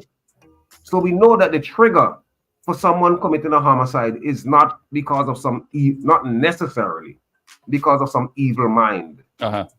There may be some other things. You know, they say some of the predictors of violence and harm is if you're in a crowd or if you go and trouble somebody's wife or somebody's girlfriend or somebody's, intimate. These jump off and lead to serious injury and sometimes death. So you want to stay away from crime. You want to stay away, Stephen, from somebody else's wife or girlfriend. You want to. Those are the kind of things that you have to do. And so, for example, if there's a mass event, you want to have visible police presence because people, if they see visible police presence, they may be less likely to pull out a knife or to pull out a gun and shoot someone. Those are the kind of preventative things that you do. But this story about, we're going to carry it up, gun crime from 7 to 10 years or crime from 5 to 7 years. As Bassi said many, many years ago in a column, he said there's no such thing as sexual harassment. What men need to know is that sex shall harass men. So we need to think about that and cool our beans, as my Jamaican friends used to see when we were in college, and know that when you hear no, it means no. Because if the woman presses against you, there's more chance than not you're going to end up in prison or you're going to end up in a bad place. Okay, cool. Joe, my friend, we have to run because we have to go. Yes, indeed. I have court this morning, so. All right, but I see you all dressed in your white now. So good luck today, buddy. Not all guilty. Right. Take care. All the best. Take care. Chat, take care. Until we meet again. All right. Take care, buddy. Bye-bye.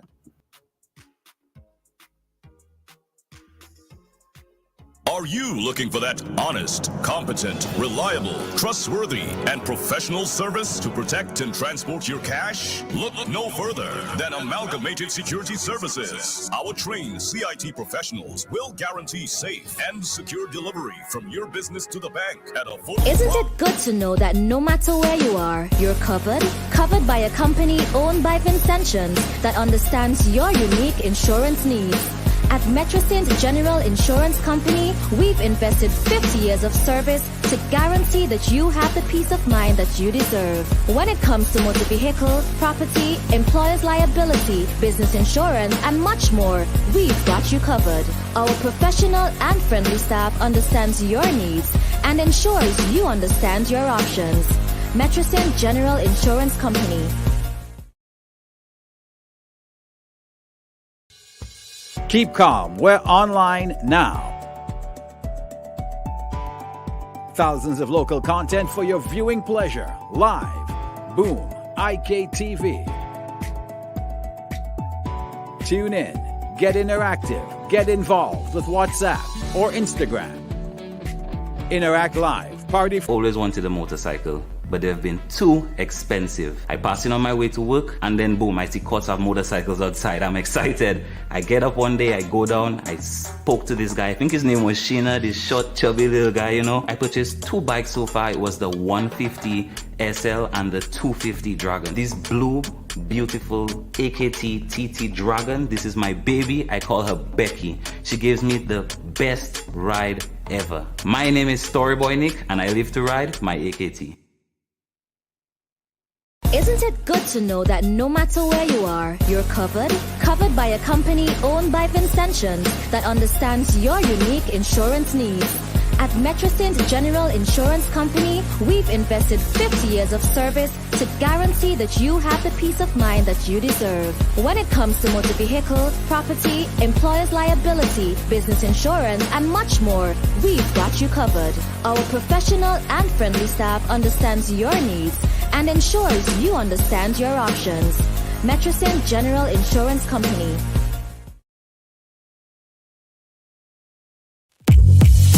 Your vision is our mission at Kurtz Optical. Shop today for up to 25% off. And with Ready Finance, pay nothing for 30 days. Book your free eye examination appointment online at www.kurtzoptical.com. Your vision is our mission.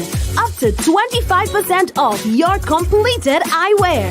Only at Kurtz Optical. Value you can see. Conditions apply. See in store for details. Keep calm. We're online now. Thousands of local content for your viewing pleasure. Live. Boom. IKTV. Tune in. Get interactive. Get involved with WhatsApp or Instagram. Interact live. Party from home. Subscribe, follow, send us your voice notes. Check us out on Instagram, Facebook, WhatsApp, or call us live in studio. Be where the world is going. Stay home and connect online. Boom 1069, IKTV. Join the evolution. It's all about you. Connect now.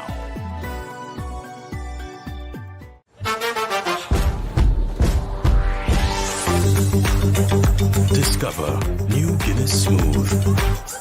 Perfectly balanced for a smooth, refreshing taste. New Guinness Smooth. Your vision is our mission at Kurtz Optical. Shop today for up to 25% off. And with Ready Finance, pay nothing for 30 days. Book your free eye examination appointment online at www.kurtzoptical.com. Your vision is our mission. Up to 25% off your completed eyewear. Only at Kurtz Optical. Value you can see. Conditions apply. See in store for details. Isn't it good to know that no matter where you are, you're covered? Covered by a company owned by Vincentians that understands your unique insurance needs. At Metrosint General Insurance Company, we've invested 50 years of service to guarantee that you have the peace of mind that you deserve. When it comes to motor vehicle, property, employer's liability, business insurance, and much more, we've got you covered. Our professional and friendly staff understands your needs and ensures you understand your options. Metrosint General Insurance Company. Keep calm. We're online now. Thousands of local content for your viewing pleasure. Live. Boom. IKTV. Tune in. Get interactive. Get involved with WhatsApp or Instagram. Interact live. Party from home. Subscribe, follow, send us your voice notes. Check us out on Instagram, Facebook, WhatsApp, or call us live in studio. Be where the world is going. Stay home and connect online. Boom 1069, IKTV. Join the evolution.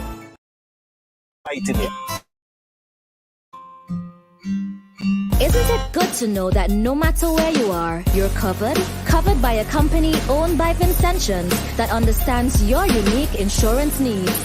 At Metrosint General Insurance Company, we've invested 50 years of service to guarantee that you have the peace of mind that you deserve. When it comes to motor vehicle, property, employer's liability, business insurance, and much more, we've got you covered. Our professional and friendly staff understands your needs and ensures you understand your options.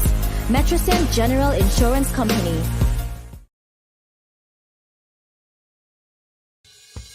Keep calm. We're online now.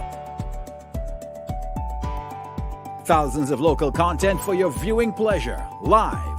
Boom. IKTV. Tune in. Get interactive. Get involved with WhatsApp or Instagram. Interact live. Party. Always wanted a motorcycle, but they've been too expensive. I pass in on my way to work, and then boom, I see courts of motorcycles outside. I'm excited. I get up one day, I go down, I spoke to this guy. I think his name was Sheena, this short, chubby little guy, you know. I purchased 2 bikes so far. It was the 150 SL and the 250 Dragon. This blue, beautiful AKT TT Dragon, this is my baby. I call her Becky. She gives me the best ride ever. My name is Storyboy Nick, and I live to ride my AKT. Isn't it good to know that no matter where you are, you're covered? Covered by a company owned by Vincentians that understands your unique insurance needs. At Metrosint General Insurance Company, we've invested 50 years of service to guarantee that you have the peace of mind that you deserve. When it comes to motor vehicle, property, employer's liability, business insurance, and much more, we've got you covered. Our professional and friendly staff understands your needs and ensures you understand your options. Metrosint General Insurance Company.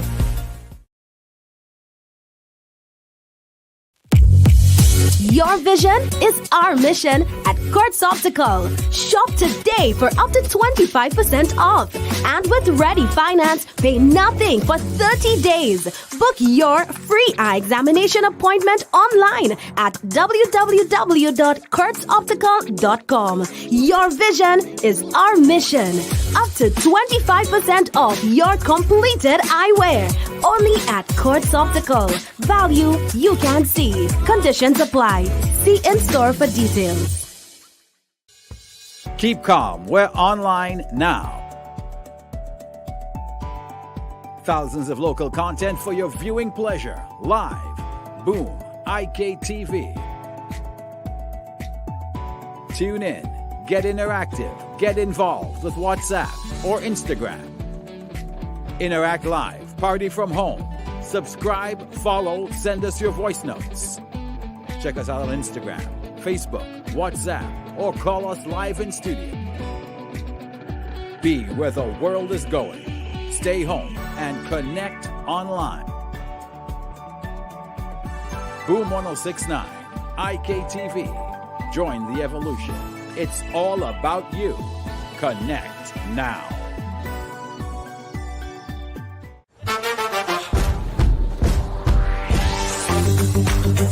Discover new Guinness Smooth. Perfectly balanced for a smooth, refreshing taste. New Guinness Smooth. Your vision is our mission at Kurtz Optical. Shop today for up to 25% off. And with Ready Finance, pay nothing for 30 days. Book your free eye examination appointment online at www.kurtzoptical.com. Your vision is our mission. Up to 25%. And let's pack the Mike Finley, PH Vera, and Frank Thomas pavilions with blue, yellow, and green. Friday, October 13th, Vincy Heat versus French Guiana. CONCACAF Nations League. It's a vibe on OMG in the morning with the real Batman Big and DJ Shady. SBG, the natural place to be. This is the Rude Boy Kurt along with the original ABC. Now come down and sing about the country.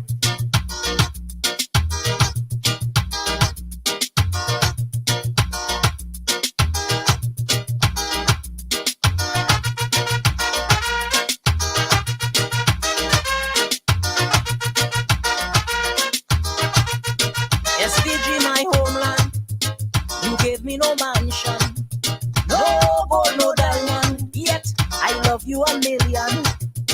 All the things that you have to offer is more than my heart's desire. Lovely beach, tropical breeze, always there, within my reach. I love you, SVG, Miss Sweet Little Nation, SVG. I love you, SPG. I have a partner who constantly asks every year, What do you love about SVG? No, I do not. You have not me talking about. It's not me What talking about. do you love about SVG? What which makes partner us asked you that? independent? No, that's not me referring. So why did you answer? Why did you respond? Because I thought you were going to say. I thought you were actually going to be honest with your question at first, and then I realized you're not capable of that. And he always say, "What are we independent? Are we an independent nation? Two questions. What makes us independent? What are we proud of? Yes. Right? Mhm. Other than us just putting up all these pretty colors all over. And we are not independent because every time we need something, we have to go beg and borrow. What does an independent nation mean? I don't know if there's such a thing anymore, to be honest with you. Very few countries are independent in terms of not relying on other countries for certain things. But there are different degrees of independence, obviously, right? In our case, we are a little rock in the middle of the ocean. Right, so it's Grenada, St. Lucia. So is Grenada, St. Lucia, but none of these countries are really viable, I don't think, as individual entities. I think, like just yesterday, I told you I was at the View last night because Republic Bank had a little cocktail get together for their new regional managing director out of Trinidad, and I was talking to the lady who is the new regional director, and. While they compete, I said, the problem here, look at Bank of St. Vincent. Bank of St. Vincent has a very rough time competing with Republic Bank. Because Republic Bank is a much bigger entity, right? The kind of money that they can invest in their systems and in training people and all of those kinds of things, Bank of St. Vincent can't have. What we really need is all these regional, all these quote-unquote indigenous banks, Bank of St. Vincent, Bank of St. Lucia, I don't know what the one in Grenada is called, the one in Dominique. There should be one bank, right? In the region? It should be one regional bank if the governments are going to own this thing. And preferably the government should own it. Then you can then sell shares to the public and we could elect people to boards and so on. But governments, by and large, don't really want to give up ownership of banks. Why? You have a caller. And then we could discuss why after. Good morning, caller, your life. Yeah. You can call back. Why they don't want to give up bank? Because if you don't have to worry too much about overdraft facilities, right?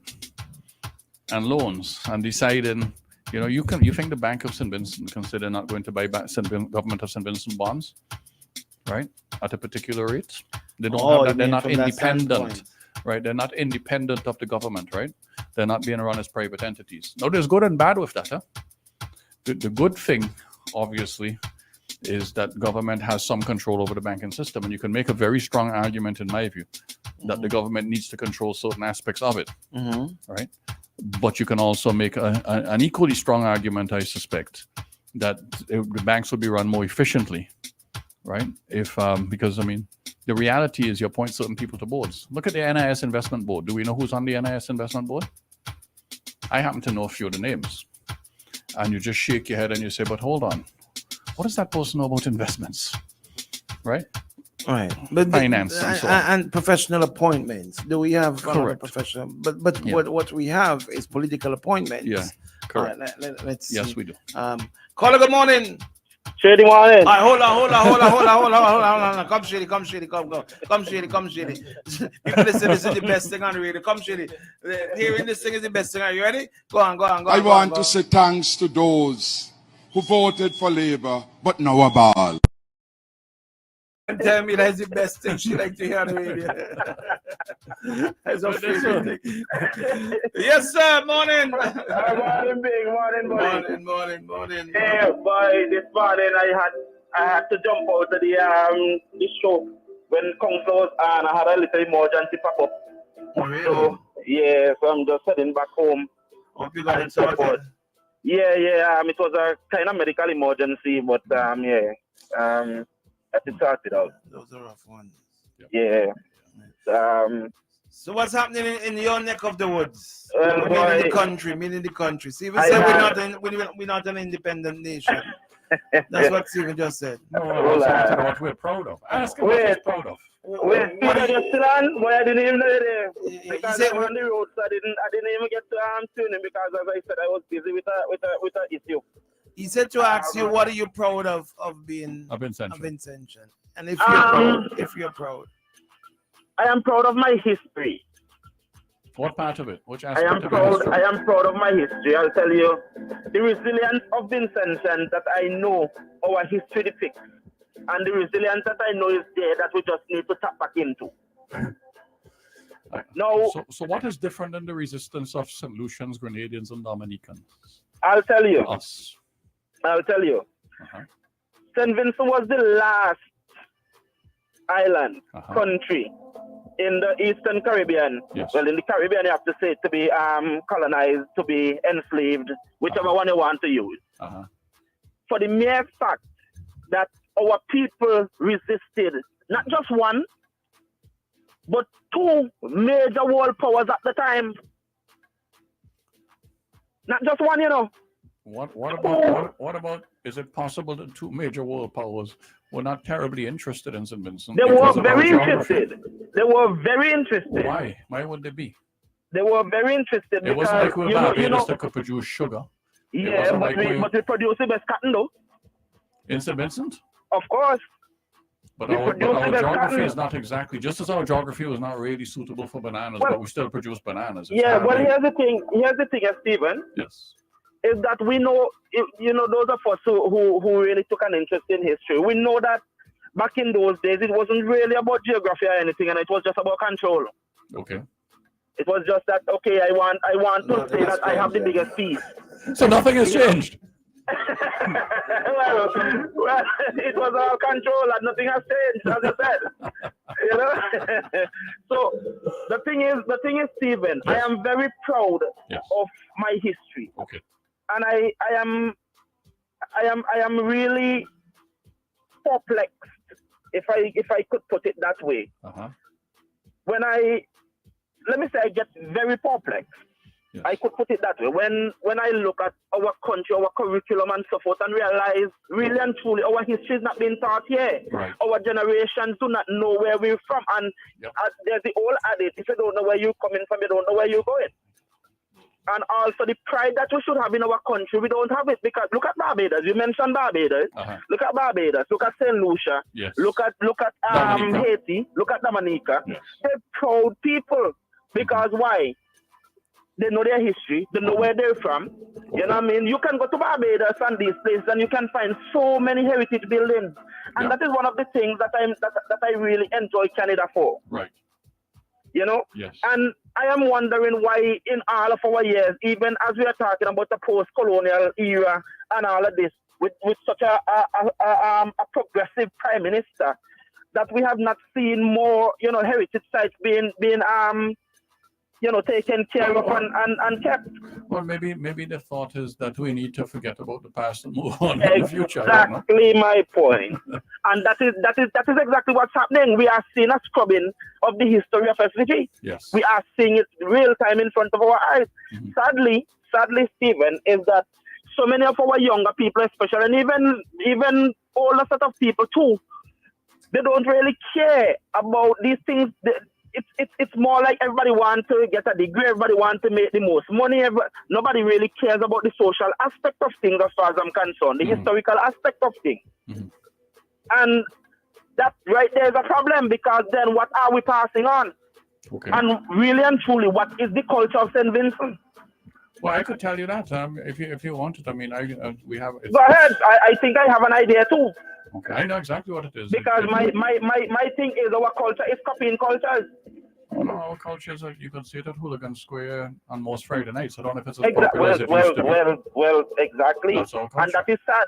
Because I'll tell you something, you know, not knowing our history and so forth, you know, that ties right into why we are where we are economically, politically, and all of that, right? Go ahead. Because if our people knew the power, remember the power that they had, remember the kind of fighting spirit, remember that our politicians back then. Yes. You remember the 1935 riot? Yeah. Read about them. Yes, I wasn't there. Good. I was going to say could have fooled me, but I'll more say that about Bing. But the thing is, Stephen, is that the governor at the time, when the people decided to rise up because of 1 cent being put on matches. Right. And you know, at the time there were some other social things that were mounting too also. And the governor at the time thought that he could have mama guide the people because he knew he was leaving the next day to go to, I can't remember if it was Grenada or one of these places he was going to the next day and thought he could have mama guide the people, and the people decided, okay, nah, we're not taking the mama guy. And they went and they demanded remove the one cent that they put on matches and so forth. Or it going to be problems. He gets one little cut on a Stephen on his finger, one little cut. The man called for army, the man start to ball for all kind of mother. You know what I mean? And the 1 cent had to be taken off the match. All of what the people wanted had to be met. Even though some people went to prison for a little bit, most of them women. But I think some people would argue that is what they had there when they blocked the roads and so on. That was an example of the people standing up. Well, yes, of the people. I thought you were going a different route because I keep on telling people what Ralph Gonsalves want to claim to talk about where to start it again, road revolution. He didn't orchestrate none. He usurped something as is his custom. And the thing is, again, but that's the point. That's the point. The history is there, but how many people? Because they are so good at coining phrases that people fall into the trap. Even the intellectuals who should know better. Like Stephen. I'm not an intellectual, but I'm a moron. You tell me so all the time. I mean, if you heard some insults he wrote me this morning, he told me I'm a mongrel. So I am proud of my history, Stephen, because I stand on that history. Fair enough. Good. Right? And I pray something to be proud of. Yeah, I pray that more people start to take more interest in our history, and I pray that the powers that be, the people with the influence, could say, you know what, we need to incorporate more of this in our curriculum. Because I'll tell you something. When you sit down and you listen to the Garifuna people, when you look at the history of the Garifuna and then you listen to the Garifuna people and what they would like to see for St. Vincent and so on, you could politicians are real BSers, you know. Because, brother, look, I went to 2 days of the last Garifuna set of conferences that they had here, right? And you will swear the politicians they have Garifuna at the heart of everything. Brother, if you're not somebody who is politically savvy or sociologically savvy, politicians will really turn your idiot, you know. Listen, guys, I'm sorry to interrupt you, buddy, but I have to run. Yeah, I have a 9 o'clock appointment now, so I have to run. So have a great day, okay, buddy? I'll leave you in Bing's capable hands, huh? Shady, take care of yourself, buddy. All right, Bing. Yeah, continue, Kenton. So yeah, Bing. So the reason why I said that is this: when you hear our Prime Minister talk, when you hear the Garifuna people put forward things and you hear our Prime Minister talk, you will swear that this man is for the Garifuna hands down, the history, the language, everything. But when we look, we know it's all mouth talk. We know it's all political gimmickry. Because it's the same Prime Minister who talk about them coming here to thief lands and all kind of stuff, and coming to take people work and them are vagabonds and all kind of stuff. Same one. But then he's the same person who wanted to be like he's the most hospitable person to and the biggest warrior and fighter for Garifuna and Garifuna's coming here. How about us? How about incorporating the Garifuna language? It's an easy thing. And I said it at one of the conferences. You have so much of the Garifuna people. Why not? Why in the same way we just have the Africans and so forth coming here? Incorporate some African studies, some Garifuna studies and all of this. Because we have the people who you could get teachers from them. You see what I'm saying, Bing? So why not incorporate these things since we want to talk about we're so Afrocentric, we're so Garifuna like and all of that. Put these things in place, revive our history, because I'm telling you, Bing, the next generation, our history is done. Our history and culture is really done. And here's the other question. Because we don't know our history and all of that, our culture is dying. What really are we giving and offering to tourists? We are pushing tourism and all of that. What really Vincentian are we giving to tourists? They come and they see somebody playing a string band up the road. That's it. That's our history. Somebody do some kind of a little carving and thing and sell it and as a trinket, and that's it. That's really our history. I can't say. That's our culture. I am amazed when I do. I've been doing some cruises, right? Like going on cruises, and I am amazed at when I cruise, when we go on these cruises and what we experience in some of these countries. I am amazed at what is the setup at the ports, the cultural packages, the craft. I am just blown away. Because you know why, Bing? You know why all of these things could be happening, could be the way they are? Because even though, the governments or the political parties have their political thing that they will do, they have to do what they have to do to get into office or get into power or whatever. At the end of the day, they take a nationalistic stance afterwards. And the people themselves are part of it. So you now have the people and the government mechanisms behind them, the state mechanisms behind them to make it work. You see? And it's all about their culture, them being proud. Look at something here, Bing. You have countries like Spain and all of these places that have people that they will say are heroes or what. You realize even these countries, they even celebrate their villains. They even celebrate their villains, and they have these stories to tell you about their villains. And they have some kind of celebration somewhere. So, and then their food scene, they are so proud of their food. They're so proud of their history, no matter how bad it is. They will find somewhere to make it heroic. What do we have here? We have a rich history where we can tell people about, when you go to Fort Charlotte, why Fort Charlotte is the way it is.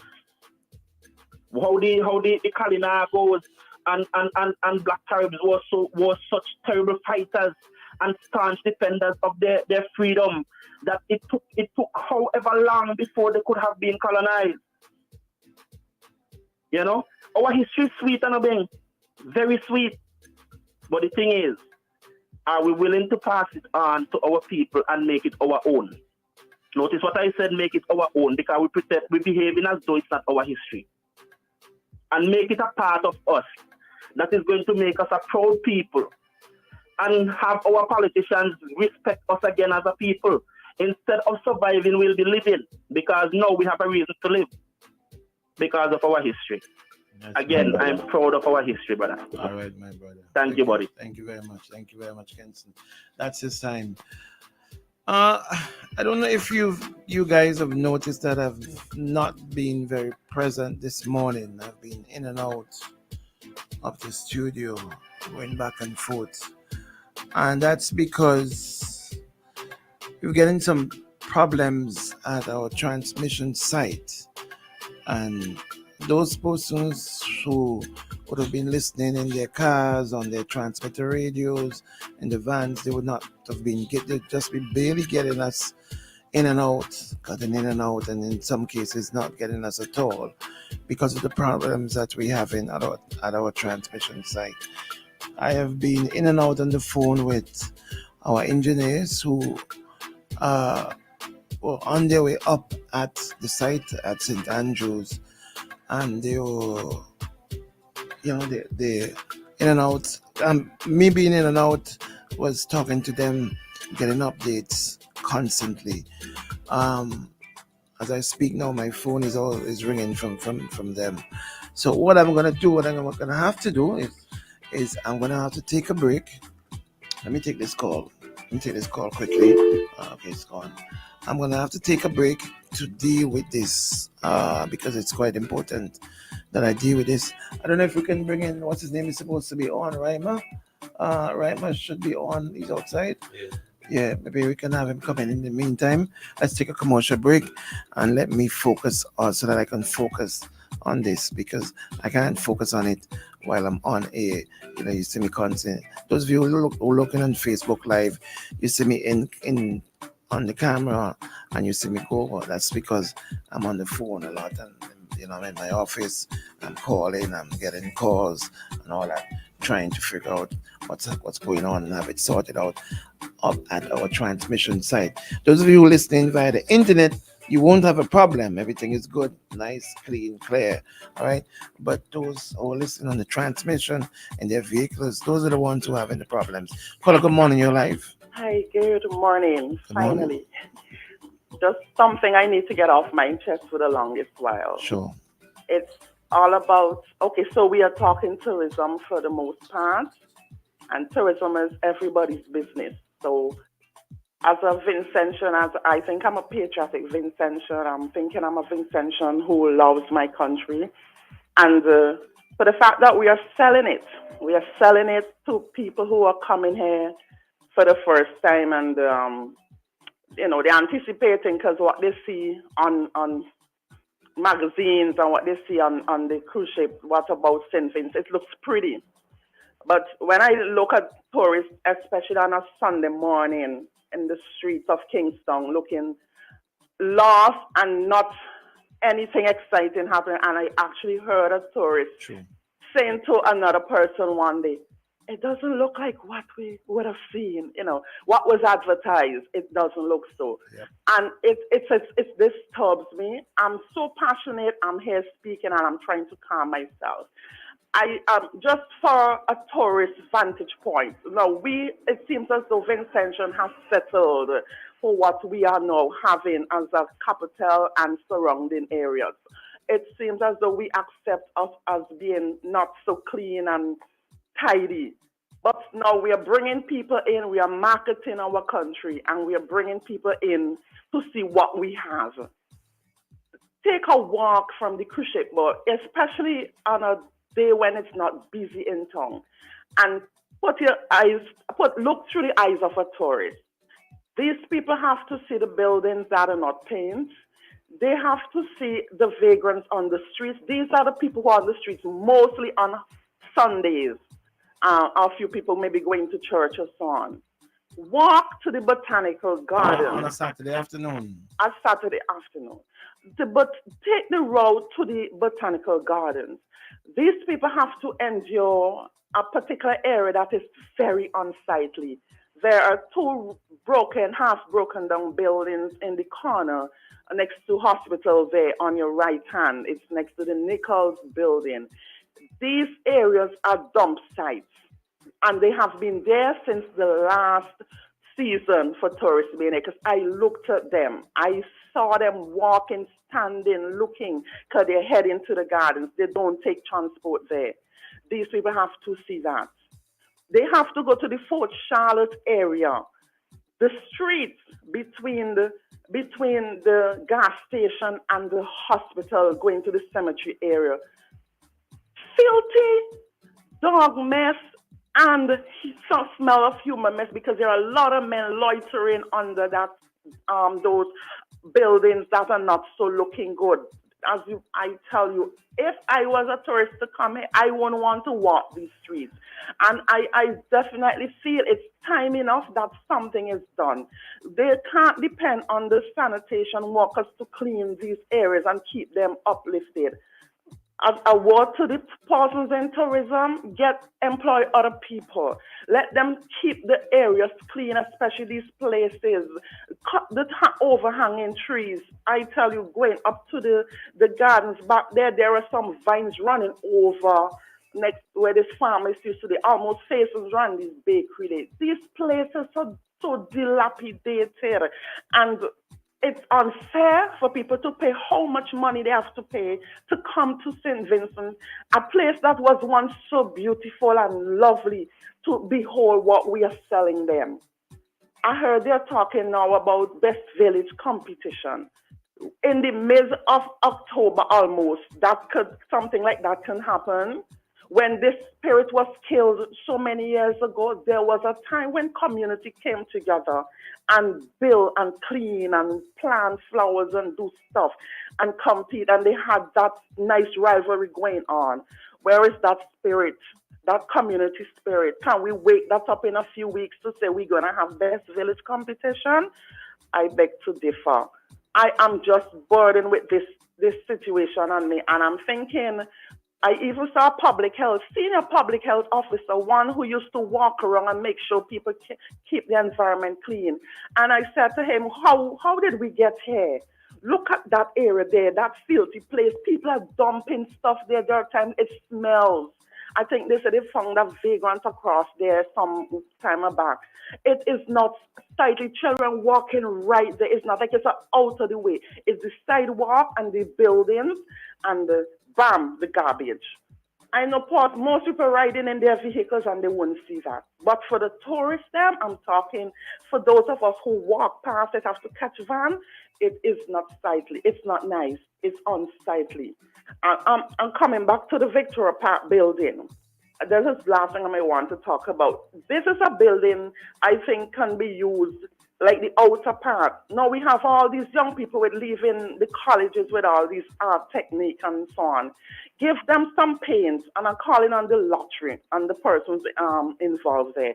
Let them at least, if not all the flats, separate them, put nice things about St. Vincent on them. This Victoria Park is used by the lottery, by football association. Every day you see dignitary vehicles driving in there.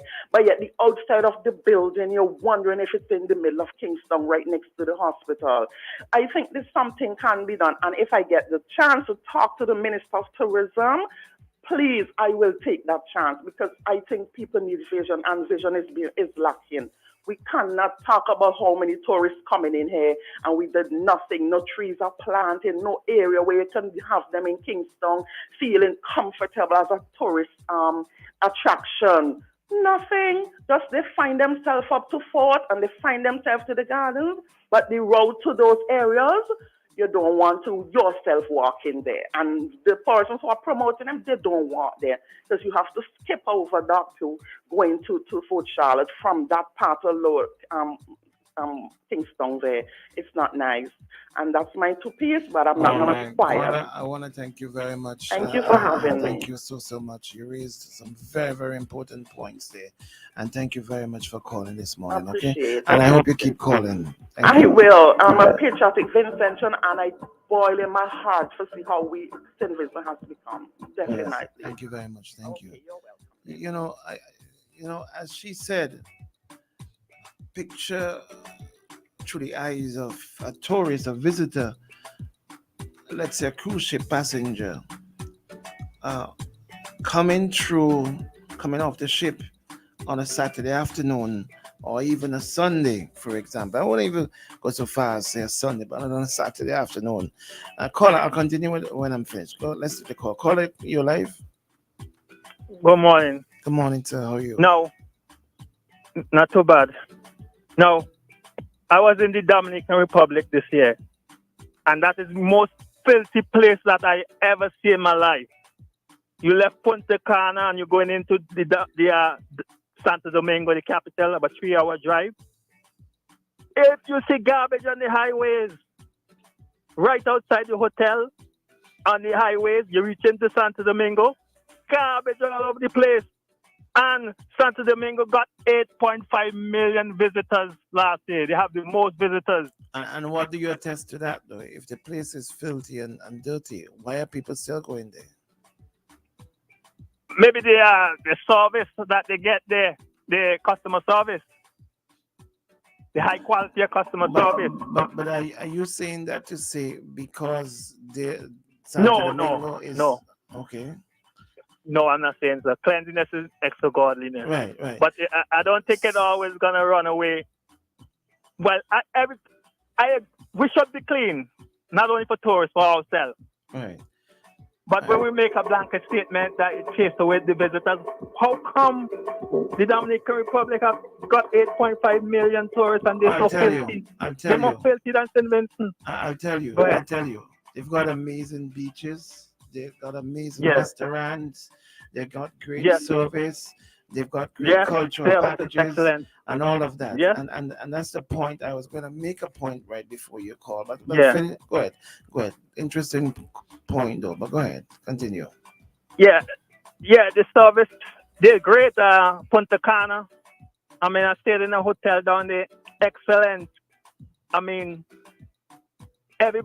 you're in the rest, you're in drinking something, and before you could wing somebody bringing something else to you, you know, they're keeping an eye on you. They're so excellent over there. Customer service great. I mean, I got there the next morning. The reservation people call me to find out that everything is okay. And every day from 11:30 to 1, there's a representative at the hotel. If you have any issues, you could discuss it with them. And it's the best place I've ever, in terms of customer service. I've been right across the Caribbean, most of the islands. I think that's the best of all the countries that I've been to in terms of customer service. Regardless of how filthy it is, as you described it. Regardless of how, yeah. All right. This hotel I stayed, they had 9 bars, 5 restaurants, they had a theater, Right. they had a nightclub, they had a gym, they had a place that you could shop for souvenirs and stuff. Music band every night, a band, a DJ. Man, excellent. I can't stop thinking about our vacation. It's excellent. All right, thank you. Excellent. Thank All you. right, have a good day. Thank Bye. you. Yeah, well, the point I was gonna make before that caller came in, right, is that when you look through the eyes and to the caller before, the last caller, the lady who called, I can't get to make my point, but I'll do it right after this one, hopefully. Caller, good morning, your life. Being I'm sorry I had to call back, but Yes, I had brother, yes. Listen, that last caller there has shown exactly why tourism in St. Vincent is the way it is. And I'm not calling to bash him, but he has just made the point.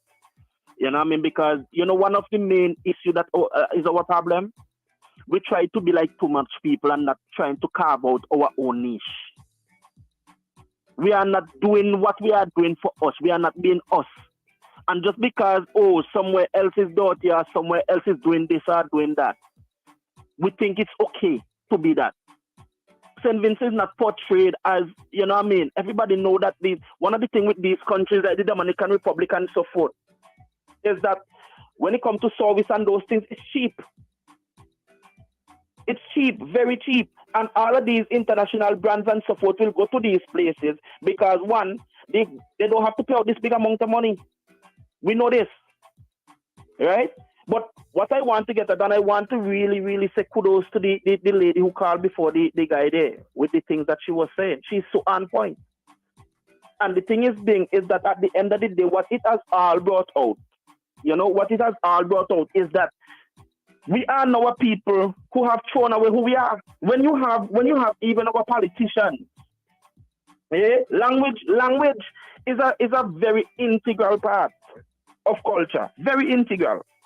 Look at Jamaicans, look at the same Spaniards. Go to the UK and hear the Lancashire and Yorkshire and all of those different dialects. But we want to throw away our own because guess why?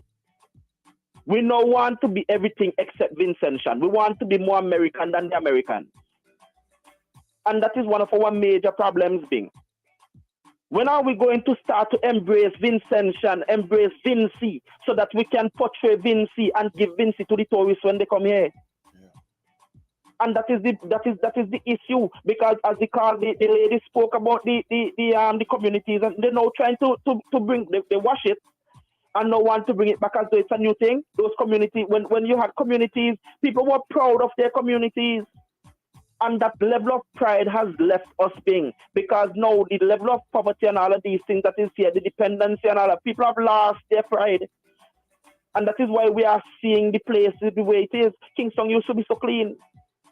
Our communities used to be so clean. Look at the roads going to Fort Charlotte. For years, look at them. If you drive up there with a new brand vehicle, when it comes down, you're 15 years old.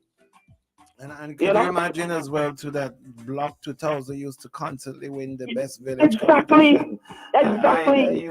The young people now who will never think they will, no matter how you tell them that, they will never believe you. That Block 2000 used to constantly win the best village competition. Exactly. And you see all of these things. Competition and the best. And you see that community spirit thing? Yeah. That community spirit is what people knew, because people will tell you Vincentians are such a lovely people. Every community you go to, everybody wanted to be the nicest. You know what I mean? Now it's people see you and they don't see you. Yes. Even the people of the very communities, the past some people don't even want to say hello. Yes. And so that is what it was to be Vincentian. No, we have lost that. And if we don't get it back on the beam, we have a slim window within which to get that back, If we don't get that back, it's gone. It's gone. All right. So, as I said, that the caller, the guy, but the guy, I fully understand where he's coming from, but he has just made the exact point as to why we are where we are. We are trying to be too much like everybody else and accepting just because it's working for somebody else. Tailor things for us. Tailor things for us. Thanks, buddy. Yeah, cool. Yes, the point, and I've been trying to get him to make the point, right? As the lady started off when she spoke very passionately about her view of Kingston, St. Vincent, and through the eyes of a tourist, and how she feels very disappointed, embarrassed. She didn't use that word, but I would use that word. And she called out some of the places and locations, Now, I have had the opportunity of recent, we've been doing some cruises. And one of the places that we cruised to on our last cruise was Honduras.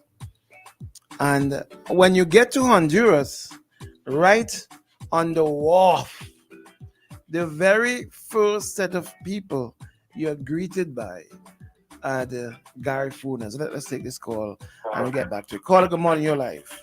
Morning, buddy. Morning. Morning. Hey, morning, Spencer. Morning.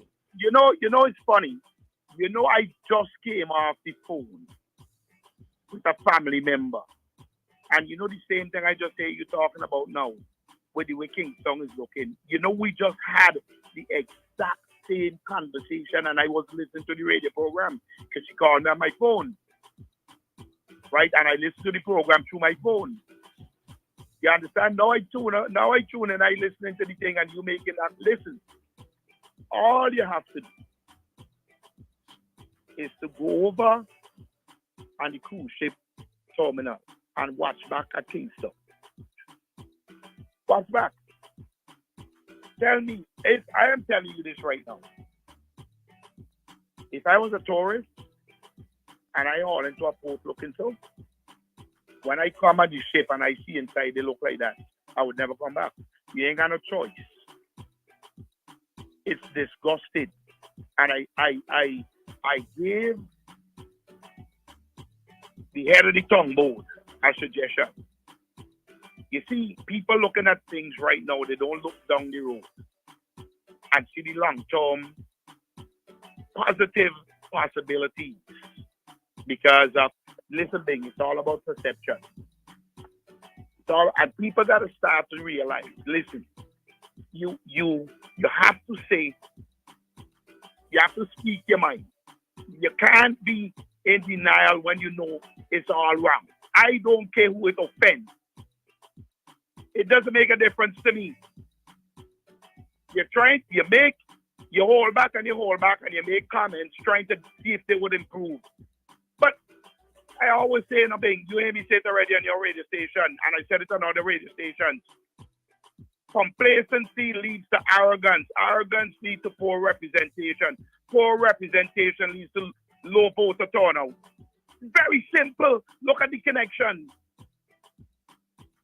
Now, you look at that post. Tell me if you go. You look at Kingston. Tell me if you're going back. So I made the suggestion, and I said, listen. This is not for the businesses to benefit. They would get benefits, yes, but it's how people see Kingston, how it looks.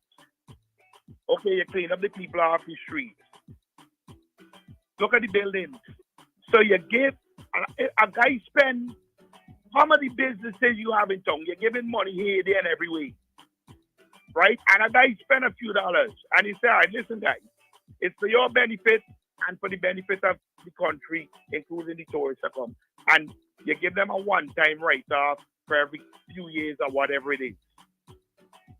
to paint over the place and make the place look good. And then you start telling them you can't put your garbage here, you have to get rid of your garbage. Because you already got a tax break for cleaning up your place, painting it and making it look good. Up to now, I ain't award, and it's like that just gets swept under the rug. You see, like I say, they could only see to the tip of their nose. They can't see the bigger picture. And they don't understand why a guy like me does have to come and expose them on radio and lick them up. I am so sick and tired, right, of people in authority. I'm talking about not just the government. It's who they have in some of these places. And it's all, I tell all they already, you know, all they think all they can get away with me. All they think is joke like they can. I expect to see improvement for the better. You see, let me tell you something. You have, and I'm gonna get more vocal with this stuff. I call them. I have a name for them now. The track protectors. They are protecting the track. You understand? That's what they are. It's not for the people, it's for them. The track protectors.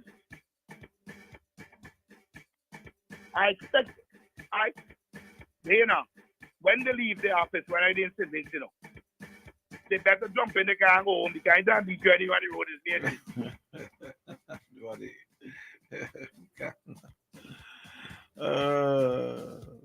You see? But when I like when people phone in, I just tune in and tell you I miss the majority of your program. But just so happen I just come off the phone with the same thing. I don't want nobody to be afraid of me because I ain't afraid of nobody. Anybody at all. The point is, people must learn to speak up. You see the wrong thing, talk about it. It's the only way people would get better and improve. You put them, listen, all you got to do is put the pressure on them, you know, and stick with it.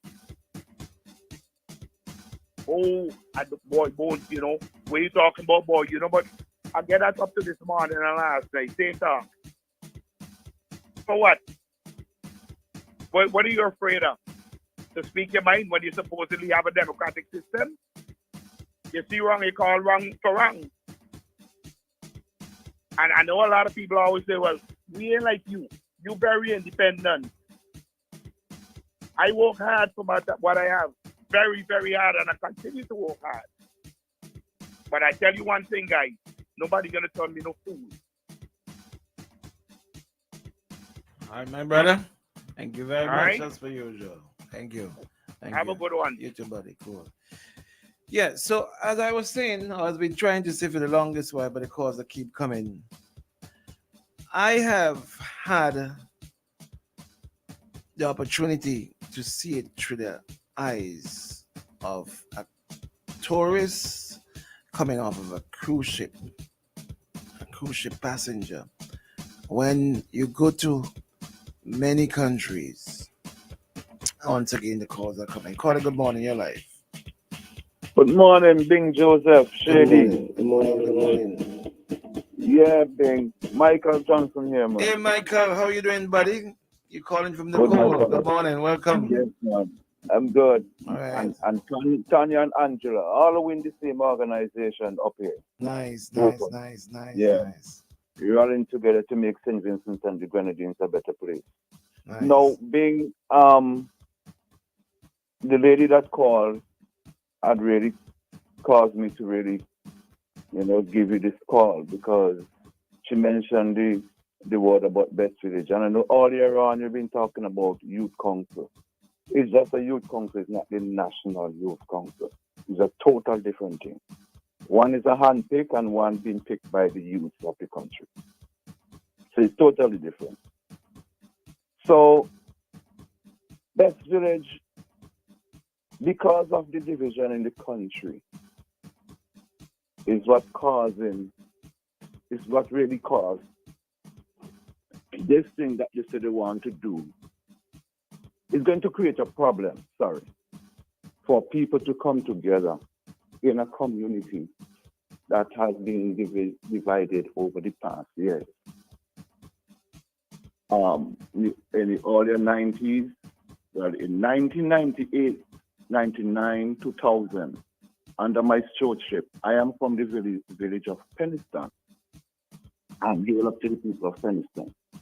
We would have won under the name PESCO, where I was the president of PESCO. Best village for 1998, 1999, and 2000, 3 years. We took that title from Overland. Overland used to be winning it along with the village in Kingston there.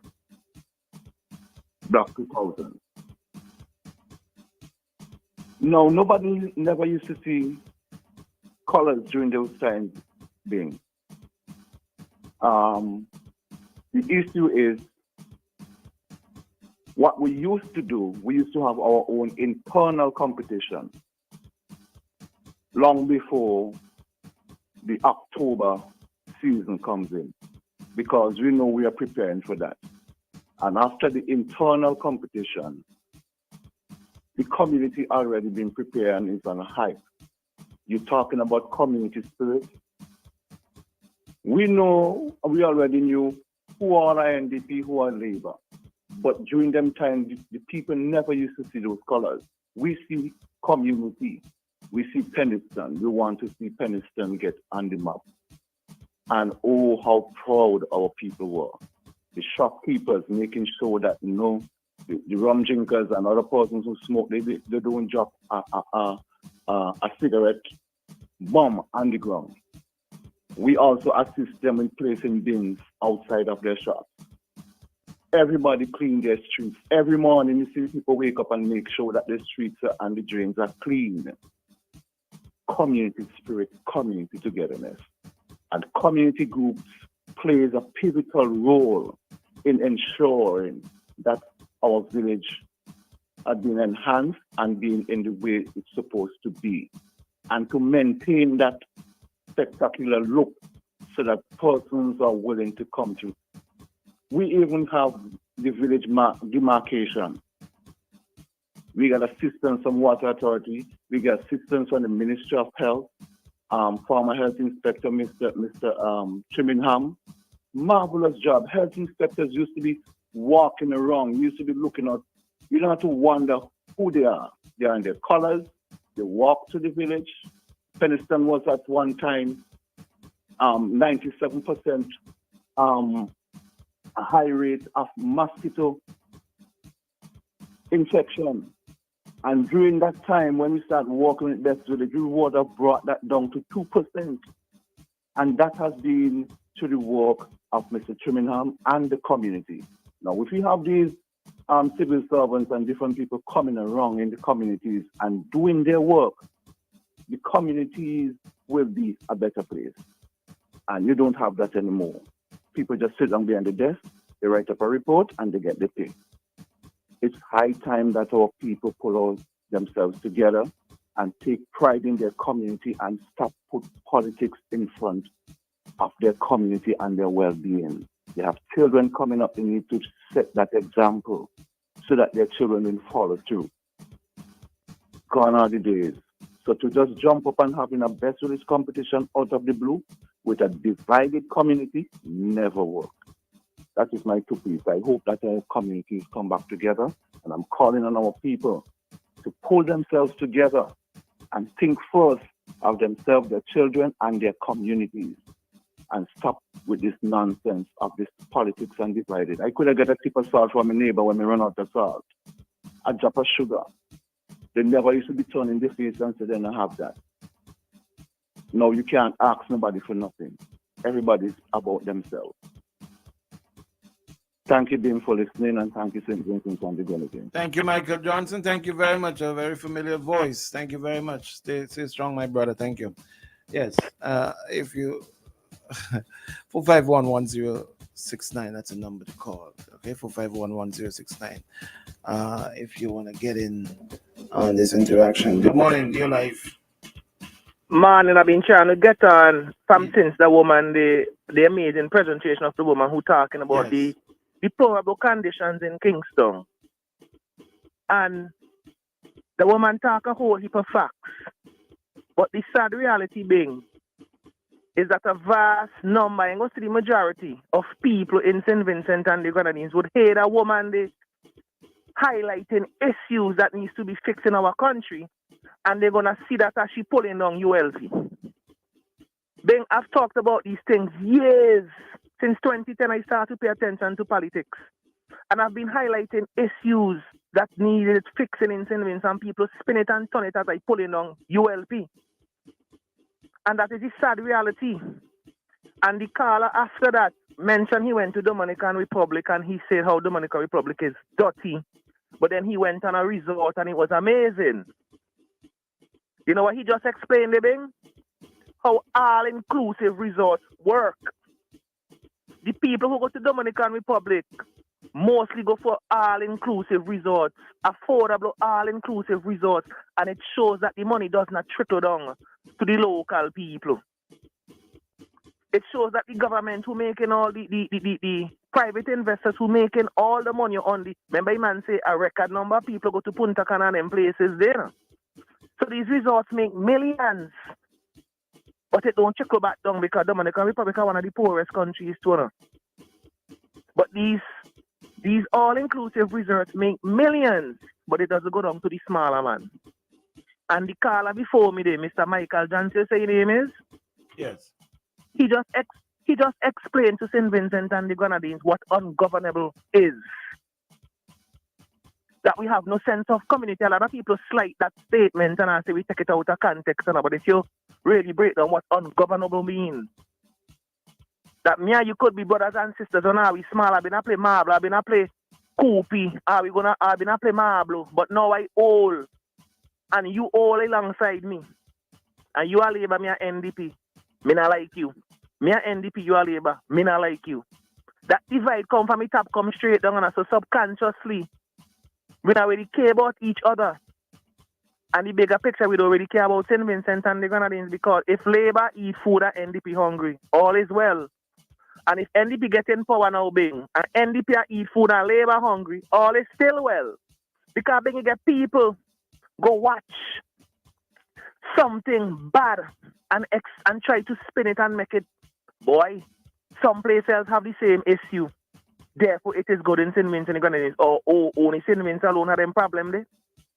And we have to get a sense of pride back in our community, Jed, because we're supposed to be able to disagree, Bing, and still love each other. We have to be able to take criticism, and the guy who talked about Dominican Republic, he said it was people they asking them what they could do to make the experience better. You see them people, they embracing criticism. Them getting a record number of people at the country, but they're asking people to criticize them so they could improve their services. Criticism is something taboo in St. Vincent and the Grenadines. We look at criticism as a fight down. And we have to have a mental shift and a Bing. How much time people cuss you, Bing, when you're talking the truth, and then I truth you attack? You know what I'm saying? But we have to really take stock of what the reality is in front of our faces, and we have to stop trying to tell people are sugar. And we have to stop believing sugar when you know it's salt, make your eye run water. Somebody give a whole teaspoon water sugar, water salt, and tell you sugar. You taste the salt, but you still convince yourself of sugar. Meanwhile, sugar does cause cancer, so you careful with the sugar intake. Big up yourself, you continue to blaze the fire, and continue to be who you are. And continue to talk truth. Even though we might not see eye to eye on certain things, we still are brothers. You not love St. Vincent more than me. Me not love St. Vincent more than you, because guess what, our grandchildren we inherit St. Vincent, we leave, give them money. We have to want the best to them. This is bigger than me, this is bigger than you. This is the future generation of my unborn grandchildren who if they want to decide to go let you, go eat a skipjack, me leave a nice environment for them. The same how my grandparents leave a nice environment for me. That's the reason me can't shut up. Big up yourself. Love and love alone, Bing. Well said, Max. Well said. Thank you very much, Max. Well said. Shady? The number one morning show in the SVG. Morning. OMG in the morning. Come on now.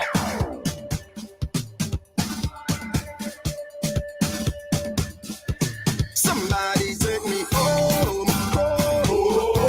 Somebody take me home. Somebody take me home. Somebody take me home.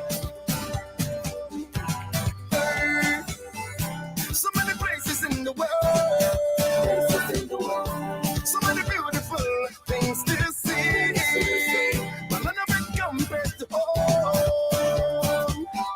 I'm from paradise, SPG, so from the hills to the mountains, high. Every man, every woman, every child. If you go to Vinci, put your hands up high and let me hear you say, this island is mine. Jump and say, jump and say, jump and say, this island is mine. Jump and say, jump and say, jump and say, this island is mine. Jump and say, jump and say, jump and say, this island is mine. You know, I've been trying to get to say shit before you mix the other one in there. Yeah, I'll give you a chance to mix it. So I've been to Honduras, and I've had not just Honduras, many different countries. You know, since we started cruising, you go to many different countries. The thing with cruising is that you go to bed at night in your cruise ship, and you wake up the next morning in a different country. That's an amazing thing. And you go to some of these ports, and you go like, wow. You go, wow. You know, and you can tell that these countries, they pay a lot of attention to tourism, their tourism development plans, the destination, their culture. And when you get to Honduras and you come off the ship, and the first set of people you meet, you're greeted dancing, singing, beating the drums, playing the shack. I mean, I've got some videos on my phone with my daughter. She dancing with them and playing drums and whatever. And they heard that we are Vincentians. It was like, wow, you know. And these are people from St. Vincent. Now, and you go to other countries and you meet the same thing. You go to Mexico, you go to and you walk through that, what I would call a mall of a port. It's like a mall. So many activities and shops. I'm not saying that we should do exactly like that, but as the caller who kicked this discussion off, when she spoke about coming through Kingston, when a cruise ship comes into a port and they come through Kingston on a Sunday or on a Saturday afternoon, or even during the week, and the condition of our city, I have had the opportunity many times to see these towns through their eyes. And I can only imagine what they think from what they see of Kingston, and I'm ashamed. I am ashamed as a Vincentian. And I know some people will be upset with me for saying in this month of independence that I'm ashamed. But that shame is because of my ability or my affordability to experience something that's different. Now, if you just hear and you've never gone out, or you've never gone out and see it through the eyes of these people, you would not understand it. But if you go out and you see it through those people's eyes, the people who comes off the cruise ship eyes, you would understand. And sometimes we hear they say that, oh, cruise ship, and Mitchell was condemned for saying cruise ship passengers come so PPP, Pepsi, postcard, and a piss or something like that, right? Because they don't want to come off the cruise ship. And there are a lot of cruise passengers who will come and they will stay on the ship because the ship, like an all-inclusive resort, provides everything. But if you've got something, some attractions, and when you're a cruise passenger, they call them excursions. If you've got great excursions, the cruise passengers will come off. They will spend their money, and I'm talking about a lot of money. A lot of money for something as simple as going on a I mean, there's the simplest things. You spend $100 and something US dollars per person, and it's booked out early. You know, simple things, very simple things. You know, and sometimes we see the cruise ship comes and we see those cruise passengers riding around on their bicycles, motor bicycles that are pedaled. You pedal them, but they generate energy and they help to power along. And you wonder when they see them riding around Kingston, and you wonder what are they thinking? Now listen, we've got a responsibility to not only ask the government, not only ask the businesses, but ourselves. There are little things that we can do. Little things. I still see people, I still drive behind vans with passengers pelting out KFC boxes out of it. I still drive behind cars and see them throwing away, you know, these bottles out of them. I still walk the street every now and then and see people put something in the mouth and take the wrapper and fling it on the ground as no care at all. You walk around Kingston and you still see that there's no garbage receptacles. Little things, simple things. The condition of when you go to the marketplace, all these things are tourist attractions. You pay money to see these things in different countries just to experience that. Coming through the cruise ship terminal, the music, the vibes, the cultural acts, the performances. It is like a carnival, especially in Mexico. My daughter had a thing where she said, Cozumel, Mexico. The vibes in there. To go to a tequila factory just to experience how tequila is made and to sample and taste. You pay money, lots of money. And these are all the little things that you experience when you travel on a cruise ship. And then when you come back here and you see these cruise ships coming to St. Vincent, and the majority of them stays on the ship. You may see some of them on Villa Beach. They rent some chairs and they lie down on the Sunday, and that's it for them. They don't go out on the tours, on the excursions, and the taxi drivers complain. Like my partner Iba say he will go up the whole day and not one. He would not get one trip. Whole day. A big cruise ship that come. Because what? They prefer to stay on the ship because there's nothing. They investigate the countries they go to before they get there. When we travel, we go online and we see on the ship itself, there's a part of the ship called cruise services. And you go and you find out, okay, in this country, what are the excursions? What are being offered? Or you get on your phone, you download the app. Every cruise ship, every destination, they've got an app will tell you in every country what is there in every country, what's there to do. So you go and you download the app and you get into St. Vincent, tell you, okay, what are the excursions, what are the activities to do while you're in St. Vincent? They will tell you to go here, how much it will cost, you know. So what are we going to say? I'm proud to be Vincentians, to be a Vincentian. I'm very proud. Shady, I'm sure you are proud to be Vincentian. But we can do better. As the lady who kicked off the discussion said, we can do much, much, much better. You know, I may sound like if I'm a bit down, it's because I didn't plan to stay in studio all this time. My plan was to go in my office and to follow up on some calls with our engineers up at St. Andrew and have one of the other announcers come in and take over while I do that. But that call from that lady kept me in here because the discussion went in a different direction that I think that needed to be had.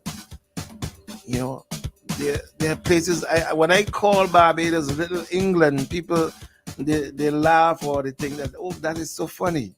But there's a reason why Barbados is called Little England. a place in the Eastern Caribbean that's strong, strong, very, very strong with their culture is Barbados. Very, very strong. Very proud people. Good morning, caller. Your life. I am a proud person too. Very good. I'm very, very proud of myself, but I'm not sure if I am a proud Vincentian as I used to be. This place has become too filthy, too much filthy minds to live among. Too much corrupt minds to live among. I hope I'm not that type of person. Hence the reason why when I speak, I try to speak objectively, impartially, religiously, godly, and all of that. Because I'm looking for higher ground. Politics has destroyed our country, led by certain politicians. I don't want to call nobody name, but they know who they are. Our politics is so dirty, it stinks to the high heavens. And I mean, now I'm getting ready to die. This is one of the things. Don't say that, Dave. Don't say that. Don't say that. You think me coming for some stone, as the people say? Now as I'm preparing myself to go to heaven, and I would like to go to heaven, I believe all of us, given the choice, we want to go to heaven. I don't know if I'll get there, but the point I'm making, I am a disappointed person to see how we have deteriorated in our Vincentian society. I can't be a part of this. Okay. And to God be the glory, and I hope He hears my call and my prayer to be in heaven. Thank you. Have a good day, man. Have a good day, my brother. Stay positive. All right, we're going to take a quick break. When we come back, we got Dr. Richards. I'm not sure if he'll be in this morning. He wasn't available yesterday morning, but I didn't get a message from him. At least I didn't see one. So let's take a quick break and come right back. We have Dr. Richards. Let's go straight in. Fast Pay, a new and easy way to pay. Fast Pay, Fast Pay. You asked for it and you got it.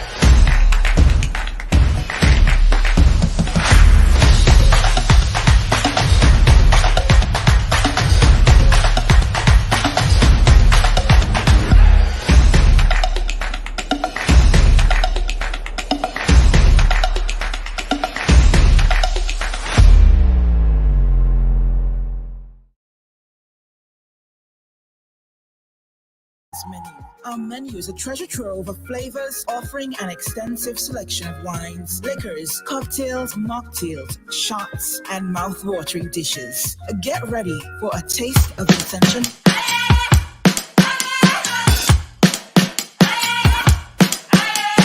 What you gonna do when the rain is coming down? Nothing more to do when there's no one else around. Bring it back to the middle, push, take it back to the rhythm. Keep it up for good when the sky's falling down. All you gotta do is to bring it to the ground. Get it up to your inner move. Stop, start, down. Nobody can get what you're going through.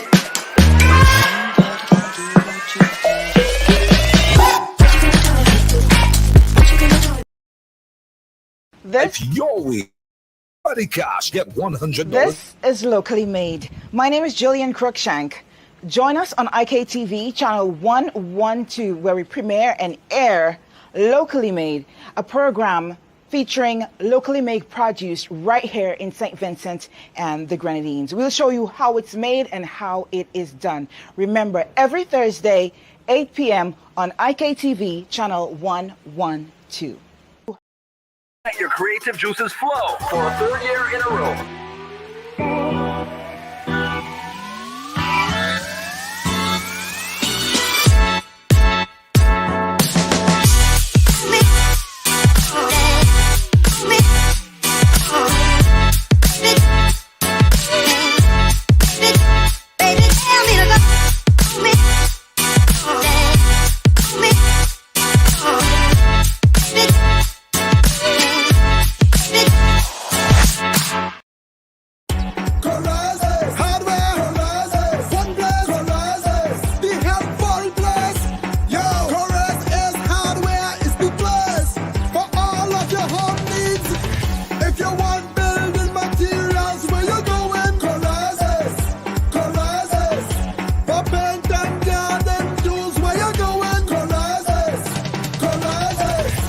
electrical cables, find that at Corazes. We have everything for your home at Corazes. Located in Kingston, located in Annisville.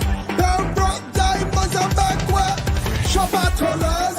Hardware Corazes. Helpful Blaze Corazes. One Blaze Corazes.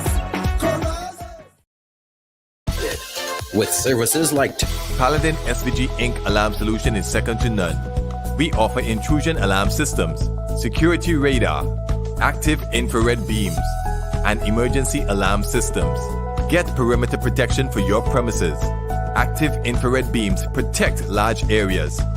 Our radar video linkage solution sends data to PTZ cameras for active target tracking so you can take immediate action. Intrusion alarm systems offer reliable protection and records video the moment the alarm is triggered and sends footage to users via email or the app.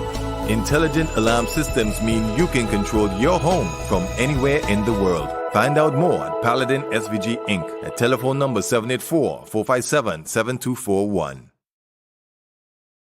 Get ready to experience the ultimate destination for relaxation, unwinding, and socializing at Hotel Alexandrina's Culture Bar and Grill. Immerse yourself in our vibrant ambiance and savor the exceptional flavors of our delicious menu. Our menu is a treasure trove of flavors, offering an extensive selection of wines, liquors, cocktails, mocktails, shots, and mouth-watering dishes. Get ready for a taste of Vincentian hospitality like never before. We're open Monday to Saturdays from 3 p.m. until Hotel Alexandrina's Culture Bar and Grill, where flavors come to life.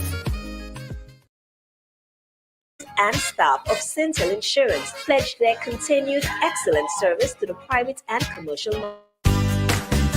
Welcome to Lanes Home, Floor, and Design Center. Located on Sharp Street, you will find in our newly renovated showroom a wide selection of beautiful tiles, bathroom sets, windows, doors, and rugs. All the latest designs at unbeatable prices. Whether you are building a new or upgrading, visit us at Lanes Home, Floor, and Design Center, where our knowledgeable staff are ready to greet you. Lanes, your family store for value. Quartz, bringing value home. Promotion runs from September 25th to October 23rd, 2023. Conditions apply.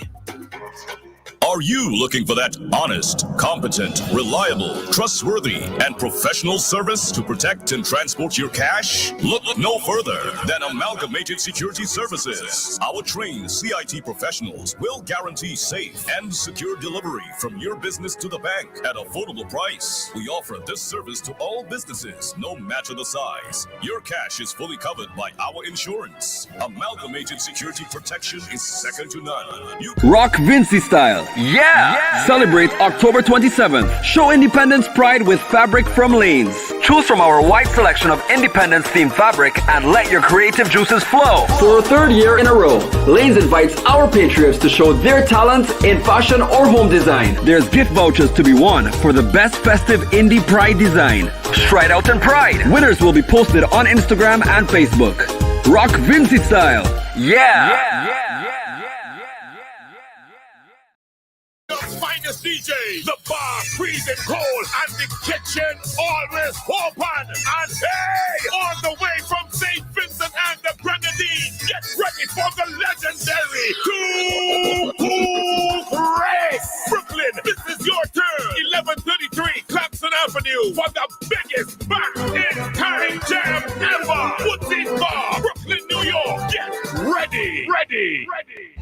Let's check in with the doc and look at things with a wider lens. Pastor Richards on OMG.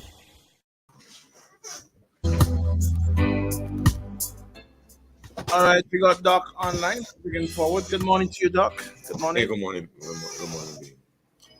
My apologies for yesterday. That was beyond my control. Dealing with things outside of service and the Grenadines. Yesterday, I actually really wanted to come on because yesterday, October 10th, was World's Mental Health Day, which is a very important observance and one that I really wanted to bring to the attention of my fellow Vincentians because mental health matters. It's a thing And I hope that maybe other media outlets picked up on it and did their part to give a little bit more awareness on that particular day. If on no other day, or to bring to the attention of Vincentians matters related to mental health. Not everybody is well-being. Not everybody is well, and our thing is that here in St. Vincent and elsewhere, we give more attention to physical wellness and mental wellness. Oh, by the way, I really want to talk about that matter you guys were talking about this morning on the appearance of Kingston and all of that. So I'll see if I can get there, but this is more important right now because if somebody in your family has real pain, even if diarrhea or they're vomiting a whole lot, oh gosh, I mean they're suffering cramps in the night. I mean, you even wait until morning, you're taking them to the hospital or to the district clinic or something. You're taking them somewhere where they can have attention. You take it seriously. Sometimes they get hospitalized for 2 or 3 days until they're well. Sometimes they have to take a course of medication until they're well. They get off work. Allowances are made for them. NIS actually pays, because health is, a big thing. So many amenities and allowances and all of that made for people with physical ailments. And my thing is, equal to that, to be honest with you, equal, I use that meaningfully, equal to that and parallel to that issues of mental health, being people at your workplace, people that I interact with daily, at all walks of life, people in government and elsewhere. While their mental health is functional, now watch what I'm about to do here, y'all. While their mental health basically deems them to be at a basic level functional, that doesn't mean that they're well. The fact that someone can sit in a government office and make decisions and push pencil and pen and cope, that doesn't mean that they're well, being. And some of them chip off, to be quite honest with you. The fact that a bus driver or taxi driver or something, guys like Pops and all them guys, that they're able to function in society, but that doesn't mean that they are well when you understand the full ambit and the full width of what mental health wellness really means. And there is a whole mirage, a whole breadth of issues that affects people's mental health, and hardly anyone is spared. In fact, I'm hard pressed to find anyone that says I don't have a mental health. It's just that it's not acute. But people, whether it's from grief, from substance, from biological functioning, from the way the synapses fire, from overload of serotonin or dopamine or testosterone, a whole range of chemicals within our makeup that affect the way we think, that affect our emotions and mental state. You would find that everybody's affected. Pastor, as you will know, I struggle with and I'm not afraid to say that I struggle with mental health issues. Yes, you know. And as you said, you'll be surprised. You'll be surprised, Bing. And little things, Bing, the and body. Mental health, mental health, as you defined it just now, it's not like how people traditionally had it as, oh, mental health means that you're crazy, or it's a broader definition. And as you fully well know, because I have had to, deal with you, my mental Well, I wasn't going to mention all of that, but I don't mind. I do. My listeners know that I talk about myself and my issues. Yeah. Bing, I was talking with someone the other day, because these things are hidden. The way people get depressed, people cry, and these are things that I look for in my profession. How you handle emotions, how whether you have mental energy to do things. People just look at you because you look good or you function and all that. People don't know what's going on in your corner. Sometimes a simple thing like thyroid, the particular issue I was talking with the individual about was thyroid functioning. Now, because of my exposure, I know that that's a hidden factor. It's a little gland, but it's hidden the way it affects everything in your life. Being sometimes on mornings you don't want to get out of bed, you want to push a pencil, you don't have the energy to lift a cup to drink some tea, the way to interact with people. Yesterday you may have just been on point, just knocking the ball out the park, and then today you just don't have the drive, the energy to say some things to people, and people watching you and they don't know what's going on, and you have no control over it. You don't have any control. Your state of being is affected. Your mental health is affected. Your mood is affected, and so on and so forth. And people think, and sometimes people blame you. Sometimes people criticize you. Sometimes people judge you, and they don't know how to be empathetic, or at the very least sympathetic towards you. And you're going through all of these things that you have no control over. And there are a lot of people out there. There's one thing that I mentioned there, but I'm aware of multiplicity of things in terms of chemical overload. When I say chemical overload, not that you have introduced it to your body, but the way your body is built, you had no control over that. And I listed a bunch of different chemicals that your body might be producing in overload situation, or and another person in a deficit situation. Yep. And it's affecting the way they think, the way they function, the way they relate to people, the way they cognitive processing. Cognitive processing is able to make rational thought and decision making. People want to say, you're crazy, you're this, you're that, but things are going on within you, and we are just not cognizant being. And people that I have interacted with or counseled with, and I watch for the signs, and I realize, man, and they have an issue, whether it is chemically produced in their body, or some people it's their glands, the way it's functioning. Some people it's the way their synapses fire. I don't want to get into the nitty-gritty, but I am saying that there are things that affect people and they continue to function, and we are not even aware that they're having a mental health issue. And being to your point, from the time you say mental health, it is okay for people to have diarrhea. It is okay for people to have ulcers. It is okay, and we don't put them down when these things happen. But from the time you say mental health, is if you have made them a second-class citizens. It is as if it is derogatory. But mental health issues are as normal as can be. And I interact with people who have issues of mental health to even say, Bing, you know what you just did? You just came out and said, you said, I don't mind if people know I have a mental health issue. But Bing, from the time you say you have a mental health issue, people won't judge you for that. I don't care. I don't care. I mean, everybody's got. I mean, Pastor, I get emotional. And the other day when we had the road trip, people inside, hey, I came out and I said, listen, I struggle with my emotions and I this and this. And instantly, Pastor Dr. Richards picked up on it and sent me something instantly on my phone. I took it to my doctor. My doctor verified it, said, yes, this is true. Let's get the test done. The medication. And instantly, and I mean... Yeah, well, I wasn't going to bring all that up, I mean, privately on the phone is what we do privately on the phone. Yeah, but that's fine. That's fine with me. That's fine with me. I mean, maybe me doing that might help someone else to come to you and say, well, Pastor, like Bing, I am experiencing this, that.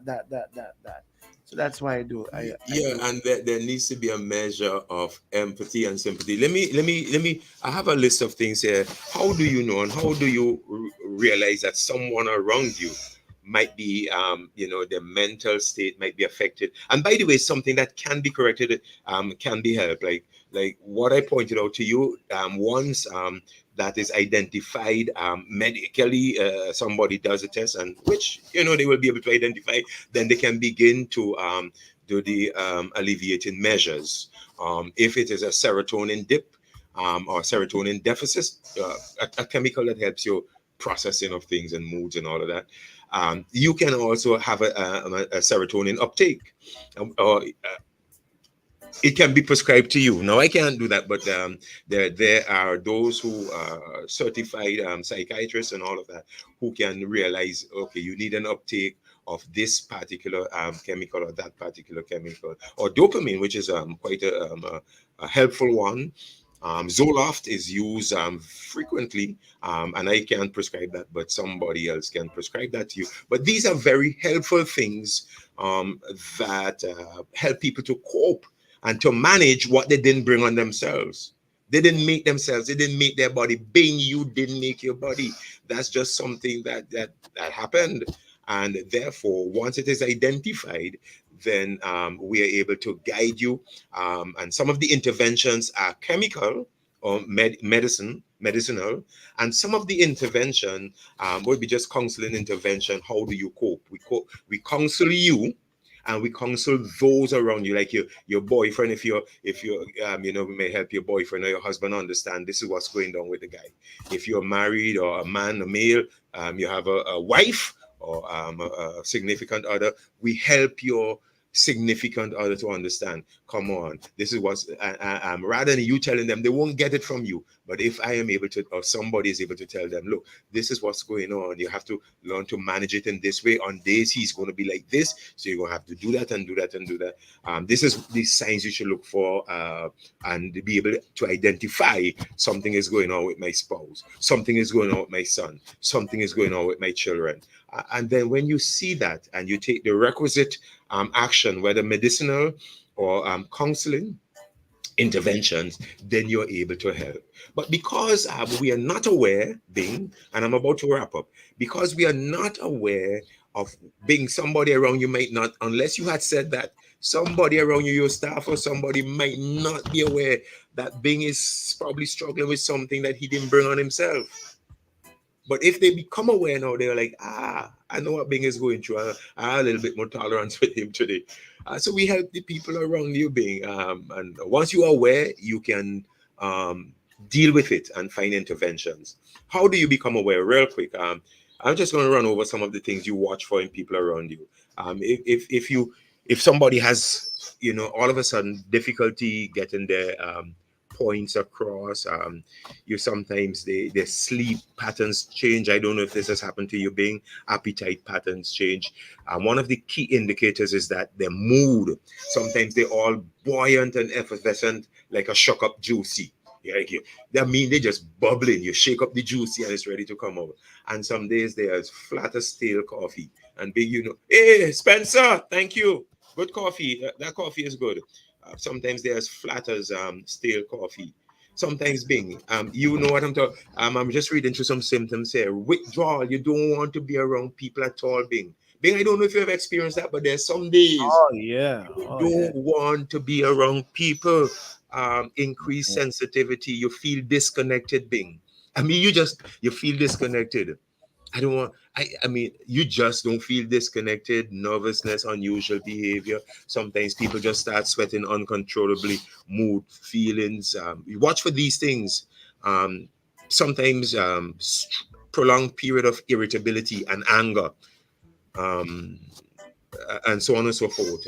But what I can do to help you all, because I can't go through all of the signs, what I can do, a lot of people, there's somebody not you, Big, there's somebody in your family, you listening, there's somebody in your friend, or even you in your friend group, there's somebody you work with, they have mental health issues.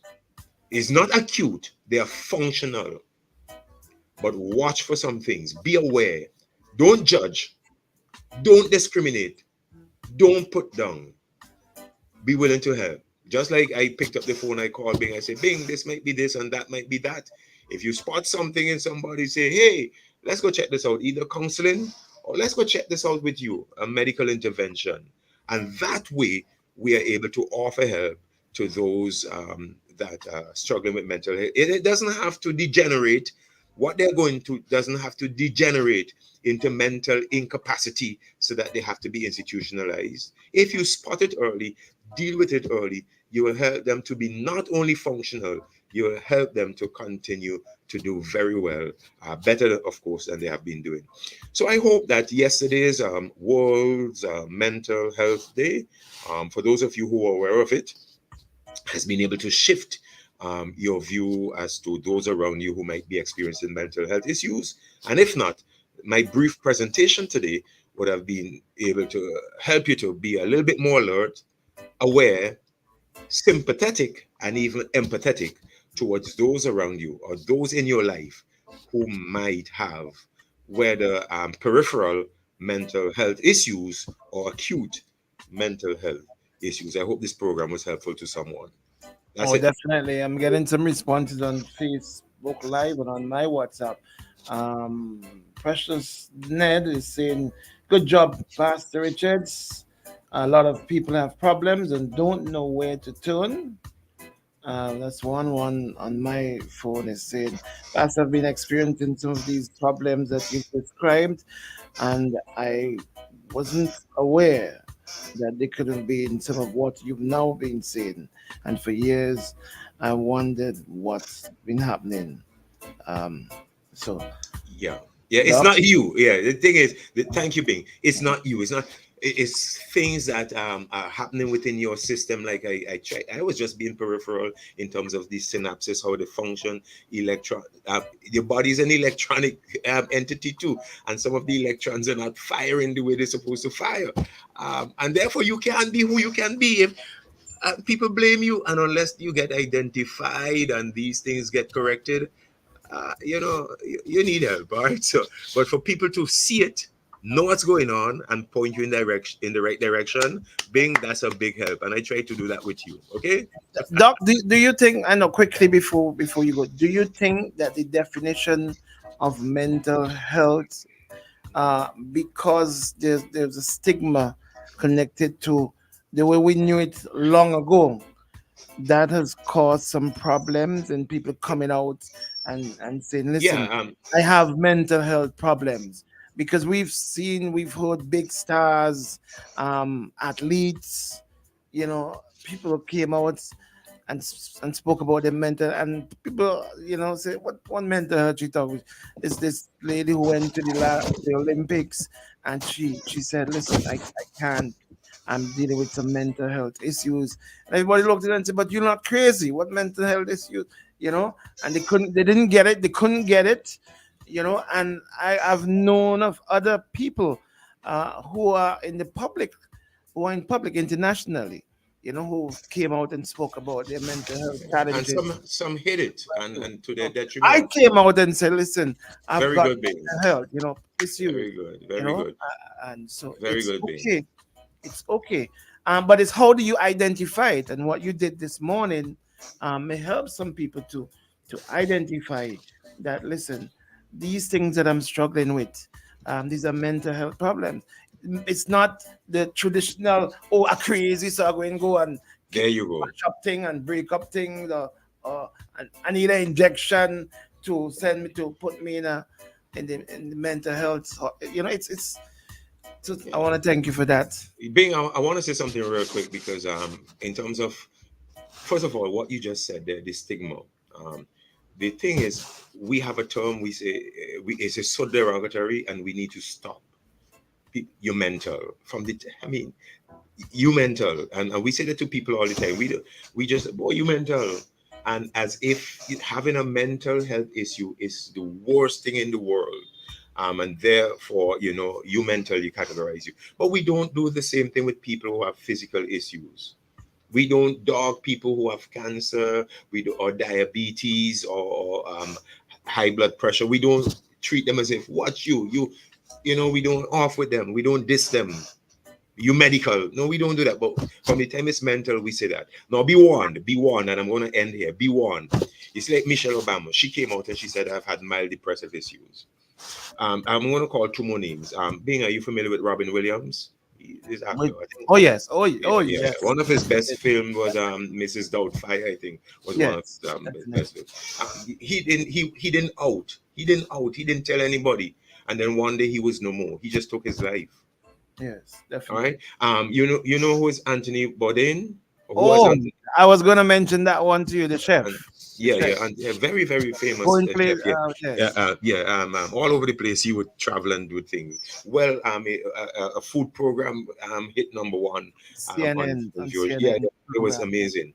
And he outed himself. But that's the thing. If you think it's such a shame, Bing, I applaud you so much. I applaud you. You may have done something good for Vincent Shantz. If you think it is such a shame that you can't tell your girlfriend, that you can't tell your wife, your boyfriend, your husband, or people around you, it could get to where Robin Williams get. It can get to where Anthony Bourdain get. Because what we have found, and I'm part of the Mental Health Association here in St. Vincent and the Grenadines, by the way. We do have a mental health association functioning. What we have found is that with early recognition and treatment, there's a way that you could help people to cope and be balanced and lead good life. But if, just like anything, if it is not recognized, let me make reference to certain diseases that are progressive, then it gets to the point where it is beyond where you can retrieve it. And I don't want to see anyone, whether you, Bing, or anyone else, go the path of Robin Williams or Anthony Bourdain. But let us stay the path of Michelle Obama, where we out with it and we deal with it. Tell your girlfriend, tell your wife, husband, boyfriend, tell people around you, and let them be aware and maybe seek requisite help. It's not going to go away, but we can help to contain it and manage it. And that's what I hope I was able to do this morning. Doc, it's... Go ahead. On the live, I don't know if you see the comments in the live. I don't know if it's Miss or Mrs. Ned is asking to get your number, if you can share, because she said that she was the one who made some of the comments about. Okay, very good, Bing. Bing, is there a way that she can WhatsApp the station and the station can give my number to her? Doc, your number is, I think your number, I don't think you should. In this case, this is someone I think you never know, Well, all right, I would have to go in. I'll have to go in and get her number. Sure, definitely. Yeah, do that. Yes, do that, and I will deal with her. Okay. All right, Miss. Bing, you were helpful this morning, Bing. Yeah. Very helpful. All right, Doc. Thank you.